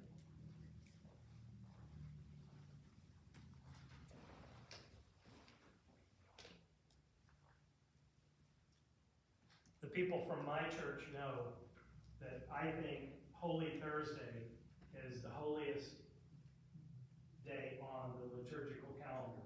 Jesus is in this space eating the meal with his disciples, and he says one of them is going to betray him, and then Judas leaves the room, and Peter says he's going to never betray, never deny knowing him, and then he does. And then they leave this room after they sing the hymn, and then they go out to the Garden of Gethsemane. It's at this point where it wasn't too late. But when they left that room, the die was cast. So, the Garden of Gethsemane is on the other side of the Kidron Valley. So, go back 2 slides, Carol. So, the cenacle is here. This is the Kidron Valley. The Garden of Gethsemane is over here. Now go 2 slides forward. This is the Garden of Gethsemane. This tree, they have dated. It's over 2,000 years old. It is an olive tree. This is the Garden of Gethsemane as it is today. And there are all these ancient olive trees in there. That were probably there when Christ walked in? That's what they say about that one. It wasn't that big then. No. Probably not. But there's an interesting thing about olive trees, which I can't show you because I don't have a slide here. But they shoot, we call them suckers, like on a crab tree, these little things come up out the, right off the crown of the thing. The olive trees, those suckers will come up and bend in, and then they marry right into the trunk of the tree. So that's why you see these hollow spots. This is where branches have merged in. So the inside of this tree is probably hollow. It's died out, but it keeps getting new life from sending off shoots. It was kind of a rainy, misty day the day we were here. That's a good picture of me standing in front of one of those olive trees, and you can see how gnarly they look. Well, you're 2,000 years old, you look pretty bad too. Yeah, good point. All right. Not sure why I brought that picture in here. Church of All Nations is coming. Oh, okay, that's right. So this is the Church of All Nations. This is the Garden of Gethsemane. This is the Mount of Olives. This is really all the Garden of Gethsemane, but this has sort of been taken over. This is the route that Jesus took on Palm Sunday. Now, Carol, this is the Church of All Nations, which is a relatively, 20th century church. But what's in it and beside it is what I want you to see. Right outside, the left side of that picture is where the Garden of Gethsemane was, where those trees were. And this church is built on top of a rock outcropping. Now, nobody says that this is where Jesus prayed. However, that's what this apse is. It's Jesus praying on a rock. Father, if there's any other way that we can accomplish your will, let that happen, but otherwise your will be done. So no one says that that's the place that Jesus kneeled and did that, but it is bedrock in the Garden of Gethsemane. And of course, that's where Peter comes and betrays Jesus. And so this is on one of the apses in that church, and this is Jesus here being betrayed by Judas. Oh, I'm sorry, Judas. Yeah, Peter's a good guy. Okay, now, he's betrayed in the Garden of Gethsemane, which is way over here. This is Bethany and Bethphage up here. We're standing on Caiaphas' palace. So Jesus comes down on Palm Sunday. All week long, he makes this trip back and forth until Thursday night when he has the Last Supper in the cenacle, which is over here. Then he goes back across the Kidron Valley over here to the Garden of Gethsemane. You're just going to have to use your imagination, and that's where he's betrayed. And then the temple police bring him up this very walkway. Jesus walked on these stones to get to Caiaphas' palace. And this is Caiaphas' porch. Now, many places in Jerusalem have been destroyed by earthquake and invaders and so on and so forth. This is the original walkway because there's nothing that would have fallen on it. It's been there forever.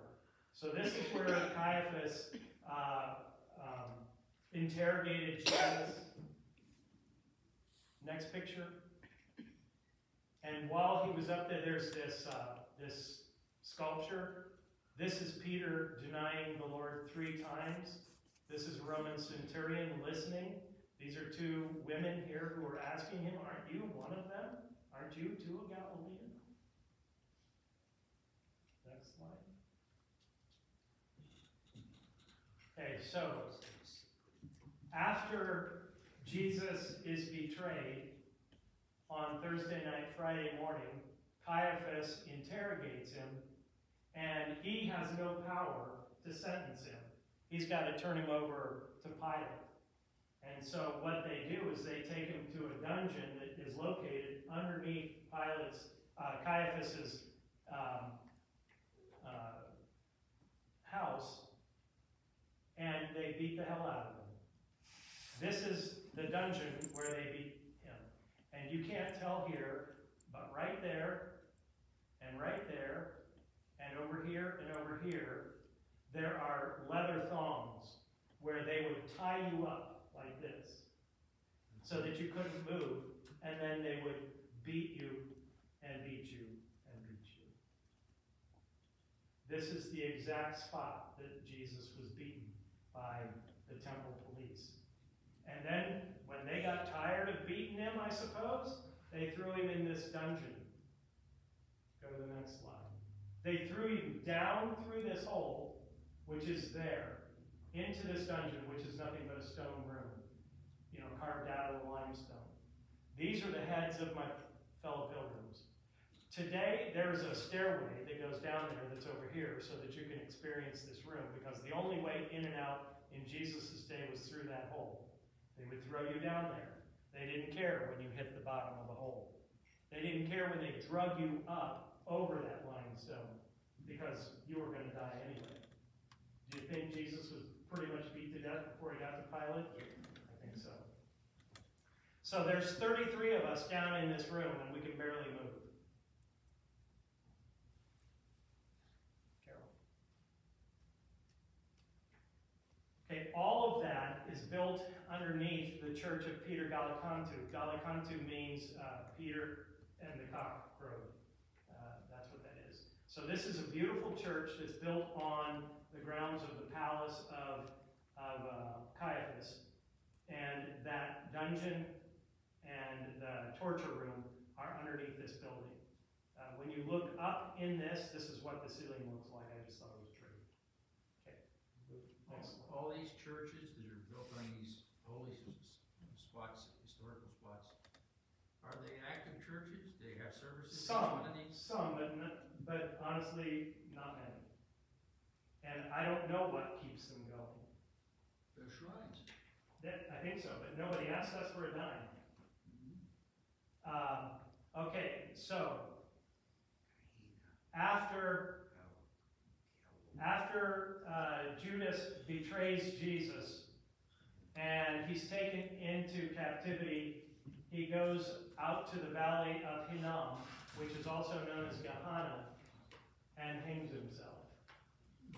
There is a monastery here in the valley of Hinnom called Hakeldama, and it's built on the site where Judas hung himself. That's a monastery I'm never going to join. I don't understand it, but that's what it was. Gehenna means something like hell, pit of fire. So the Temple Mount is way over here, and this is the beginning of the Kidron Valley, but this is the Valley of Hinnom right here. And when they made sacrifices at the temple, the blood would flow out and down through this valley. And there are times in Old Testament days where the temple was used to sacrifice children. And so this is kind of like the scourge of the earth right here. And there's really not much down there. You can see how dense the housing is here and up here, but nobody wants to live down there.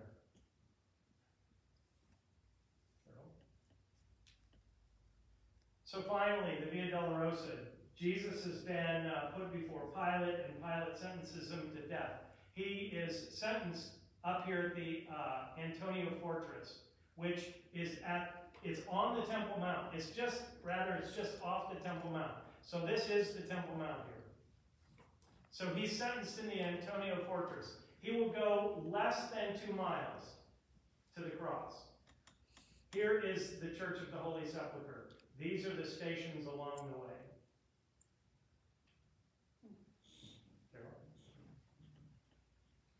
The Antonia Fortress is right there, just off the Temple Mount. That's station 1. Station 2 is the Church of Flagellation, which means he was beaten. Remember that basileus, that thing that was carved into the floor that I told you was kind of a game the Romans played to see how they could torture their captives? There was one here. And so this is where, after Pilate sentenced him at the Antonia Fortress, where the Roman soldiers did their worst. There's actually a church on that site called the Church of Flagellation. That's our guide Ezra, and he's explaining to us this is right inside that church, Station 2. Carol? Station 3, Jesus falls for the first time. Now, I don't know what you think the Via Dolorosa is, but it's a narrow path through the city, the old city, and there are simply markers along the way. Sometimes there's some art, but sometimes it's just that marker. But this is where Jesus falls the first time. Carol? Station 4 has this little graphic here. This is where Jesus meets his mother.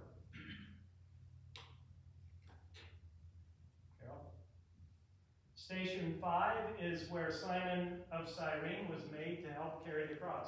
Apparently this was a fairly common thing that the Romans did to the Jews. They didn't care.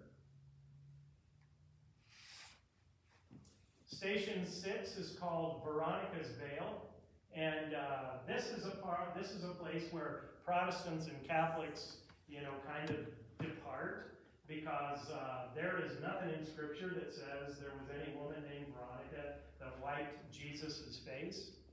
But this stone here that we're looking at here, Ezra is here explaining to us, this has been carved thousands of years ago, and it says Veron Icon. Veron meaning the very image of. Icon, like our word icon. So here, someone, probably a woman, wiped Jesus' face. It left his image on this cloth, the very image, and all of a sudden the woman became named Veronica. So I changed my attitude about this station, now that I know a little more about it. Carol? Station 7, Jesus falls for the second time. And you see this big wooden cross here? Church groups that have gone there will rent that cross, and they'll carry it through the Via Dolorosa. As you can see right here, it's very crowded. So you're getting your hat knocked off when you're there because somebody comes through with a cross. And this is a good place. I had some dialogue written out, and then I forgot to bring it. I don't know, maybe Rich knows, but there is a motto to the Knights Templar Holy Pilgrimage. Do you know of it, Rich? It may not be official. That's the reason I'm asking. But it's come and see so you can go and tell. So that's what you did. You sent me so that I could come back and tell people what I've seen. So it's at this place where this is our group. We're inside we're inside a chapel at Station 7, and on Sunday we had a communion service there. So you can sort of reserve spots along the way, but and then when you're in there, they just close the doors, and all these people, they just stand there and wait for you to come out, if they want to go in there. Okay, Carol? Station 8, the women wail and weep as they follow Jesus carrying the cross. That's what this is, a little brass symbol indicating. But other than that, there's nothing there. You're just walking through a crowded city street. Station 9, Jesus falls a third time. Again, just a little, symbol. Carol? Okay, stations 10 through 14 take place within the Church of the Holy Sepulchre. The Holy Sepulchre is one of those churches that was built by Helen of Constantine, Constantine's mother. Not a very attractive building, and it's socked into the middle of the city. It's really hard to get an idea of what it looks like, but this is the front, believe it or not. Carol. Station 10. Jesus is stripped of his garments. Now, we are up now on the second floor of the Church of the Holy Sepulchre, and station 10, 11, and 12 are as close as I am to Flower. And there are these the mosaics that are on the apse of this place. So Jesus is stripped of his garments, and he's being laid out back there, and the women are wailing here. Carol, that's probably Mary and the other Mary. And then Jesus is nailed to the cross here. Carol. And then finally, this is the place where Jesus dies on the cross. So this is what it looks like. When you walk into this area, we're on the second floor of this massive church. There are little chapels all over the place. You go up this windy staircase off. You would miss it if somebody didn't tell you. There's no signage. But you go up there, and the whole space is not as big as this room. And over, like on that side, there is this. It's all gold covered, really gaudy, lanterns hanging all over the ceiling. These are cherubim on the sides. This is a two-dimensional image of Christ on the cross. This is an altar, and the place where they put the cross in the ground is underneath it. Over to the side here is a rock that is exposed, and that's supposed to be a rock that cracked because of the earthquake when Christ died. And so what you do is you wait your turn. This is that rock. It's in a glass case. This thing here is a monstrance, and 1,000 years ago, it was supposed to hold the actual wood of the original cross. If you believe that, I don't know. It's not there anymore. So what you do is you stand in line over here, and this is actually a person. This is one of our pilgrims. These are his feet here. When you get your chance, you go up there and you climb underneath there. Carol? Oh, that's the rock that's got the split in it. This is, I didn't put the picture of the actual. So remember at the Church of the Nativity, there was this silver star on the floor, that's exactly what's underneath there. And there's a hole in it, and you can reach down in it, and it's about that far, maybe 8 to 12 inches, something like that. And then there's the bedrock of Golgotha. So even though this looks like a building, it was actually this mountain called Golgotha. And it's been excavated down over the years, because everything there is built out of limestone, right? Okay, move forward. And again. Okay, back to 13. Jesus has died. So he's laid out on this slab here to be anointed for burial. And of course, there's a whole bunch of oil lanterns burning over the top of it. This place is super crowded, normally. And what people do, it's just a big stone tablet. And people go up there with anointing oil and dump it on there and then rub it in. And then other people are up there with, hankies, wiping it off and taking it with them. And it's very fragrant right there. But that's allegedly the place where Jesus' body was anointed. So the stairway to go up to Golgotha is right over here. And when you go around the corner this way, it's where the tomb is. Carol. There's station 14. Jesus' body is laid inside a borrowed tomb. Does that look like a mountain to you? No. It looks like a cave, either. Pardon me? It don't look like a cave. No, it does not. It does inside, but it doesn't outside. So imagine again, this place has, been destroyed by marauders, invaders, earthquakes, and then they kept mining the limestone to build new houses and new buildings, and so they've mined, or to build this building, and so they've mined all the mountain away, and that's what's left on the inside. And you go in there and you stand in line, and yes, I did. I saw it twice. I wasn't walking away from that. So when you finally get and it's that busy, there are those people in there. Carol?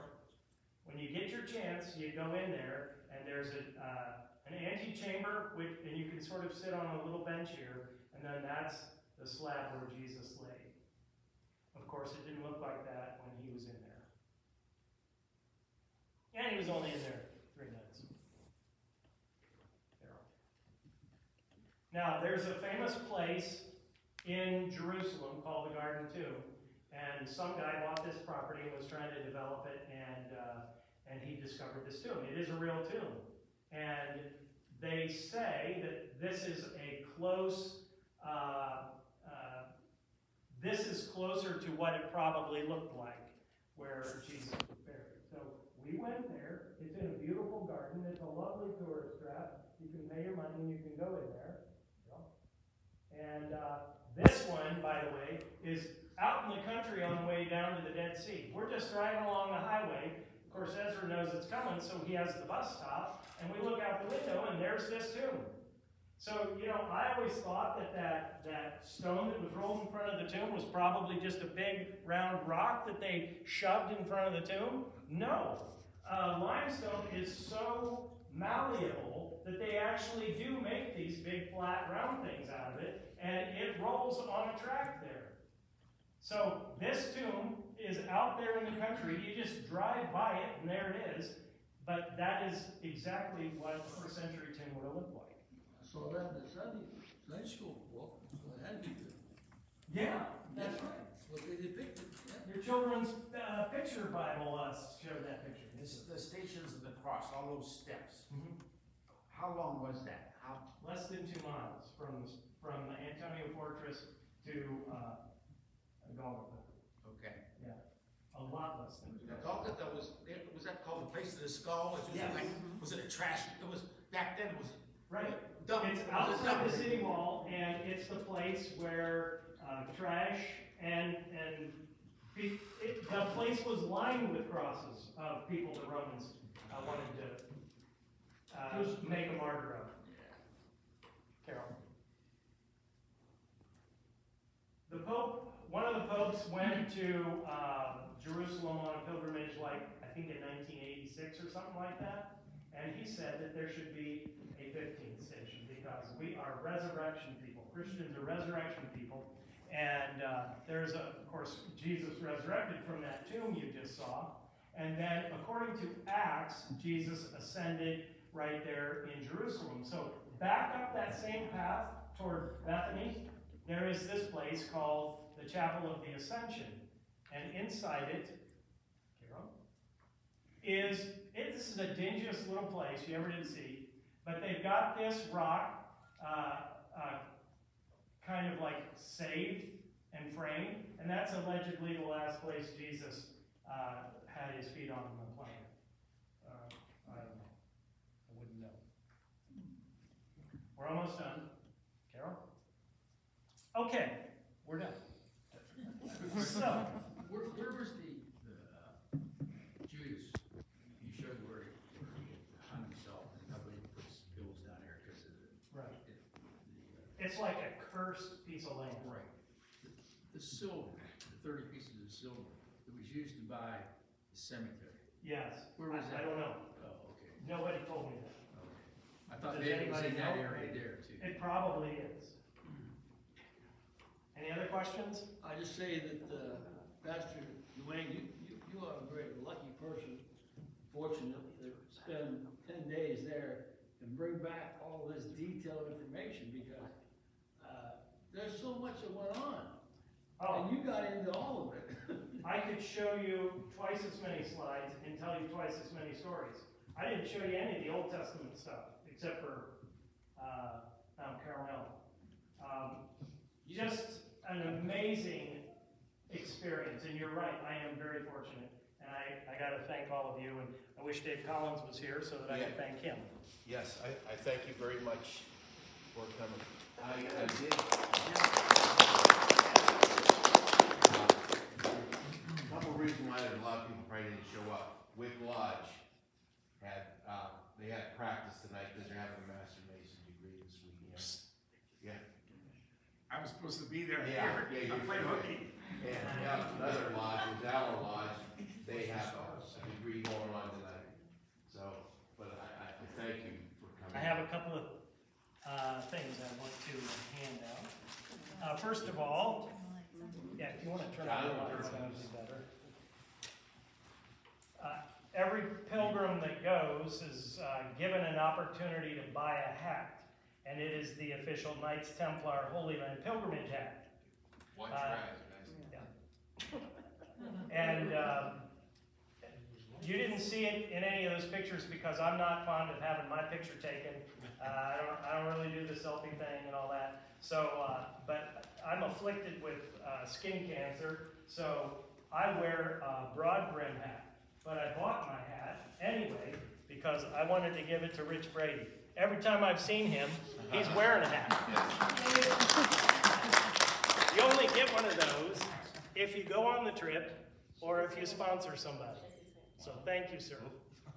I know that things don't happen inside these walls without Rich Brady's okay. And Gary nominated me, and the first person he introduced me to was Rich.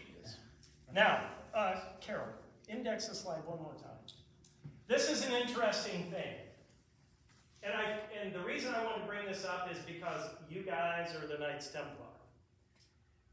In 1095 to 1291 CE, that was the first of the 9 crusades of the Knights Templar, and that ran through 1291. In 1096 CE, the art of tattooing the Crusaders became a tradition. And since then, pilgrims to the Holy City have used tattoos for centuries to commemorate their journey. Even pilgrims such as King Edward VII of England and King Frederick IX of Denmark. And the Razuk family in Jerusalem has been doing these tattoos for 700 years. There are this set of stamps that are ancient that they put against your skin and then they tattoo you. So these tattoos were used by the Knights Templar as a passport to get into the city and to certain sites. So they would show the guards their tattoo, and that would allow them in. Well, I'm all in, so there's mine. And at the bottom of that, it says 2023. because that's when I went, and if I ever go back again, I'll just get that added again. And Mr. Razuk did my tattoo, so I feel like I'm a rock star. That's cool. Gary, That's cool. since you're a Knights Templar and you haven't gone there, but you are a Knights Templar, and I don't know how you are about tattoos. How am I on tattoos, honey? Oh, yeah.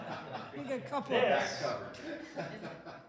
This is that same tattoo in a little charm emblem in solid sterling silver. You can put it on a keychain, you can wear it around your neck, you can put it back in your sock drawer. But whether you ever go there or not, there it is. That's your passport into the city. And I have one for Dave Collins as well. So one day I'll meet him. And you know what? The Shane, Gary and Flower have been very generous to me as long as I've known them. And then to nominate me, and I actually get to go, is a great honor, and I appreciate that. So something came up while I was there in Bethlehem, and I thought of Flower, and so I got this for you. It's a hand-woven scarf. Boy, it looks just like your outfit. So I haven't even opened it. Where's it made? I hope it's somewhere in probably China, I don't know. Yeah, open it up. I haven't ever even looked at it. Oh my God. Yeah. I hope it's not a tablecloth. I once, it was too much grass or something bringing from Jerusalem, and I cherished that. I have to put all my scarf away. I'm saying, okay, I have to get room for that. That's beautiful. Yeah, it's Wow. nice. Thank you so much. 100% cashmere wool. Wow. I never seen such, it's so beautiful. I thought of you. Thank you. Oh my God. I don't know what to say. Very nice. Thank you. Thank you. Thank you for all your generosity. All right, this concludes the program. I am available for questions anytime. I did 5 weeks in Lent, an hour and a half every night for 5 weeks, so you know I got a lot more to tell. But again, that motto, whether it's an official motto or just something that Dwayne Kimmerly came up with, come and see so you can go and tell. My response, what the Knights Templar have asked me to do is do this. So here I am, and I did it at my church, and I'll do it for anybody. Because I had such a great time, and I would go back again.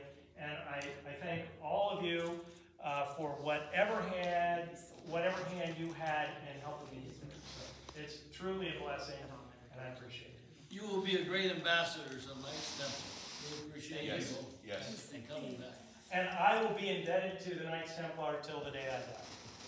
Excellent. Thank you. Fantastic. Thank You you. become one. Anybody else have any questions? It was very nice. Yeah, it was. Well, I couldn't remember all that stuff. It's only 9 o'clock. If I can, just real quick. Yeah. For pastors' benefit and for those who are not familiar with our organization, we have several different philanthropies that the Knights Templar sponsor. When I was Grand Commander, Lady Donna and I, we specifically said that the Knights Templar Holy Land Pilgrimage was our most favorite. And it is because of what we've just seen.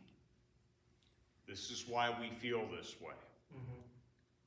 We have seen other ministers who have come back from the Holy Land and speak just as you have tonight.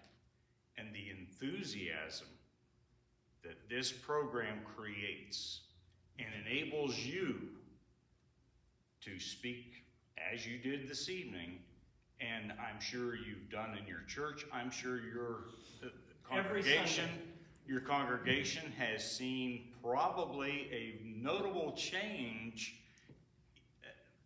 since you've come back because of the enthusiasm and everything.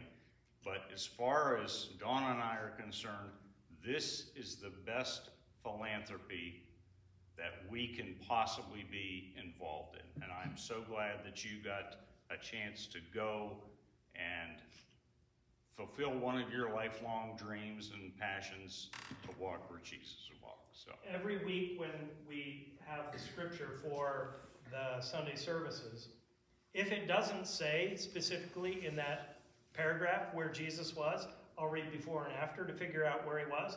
And I've been there. I know exactly what it looks like, you know, because I was there.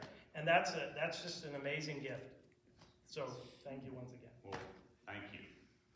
Again, thank you so much.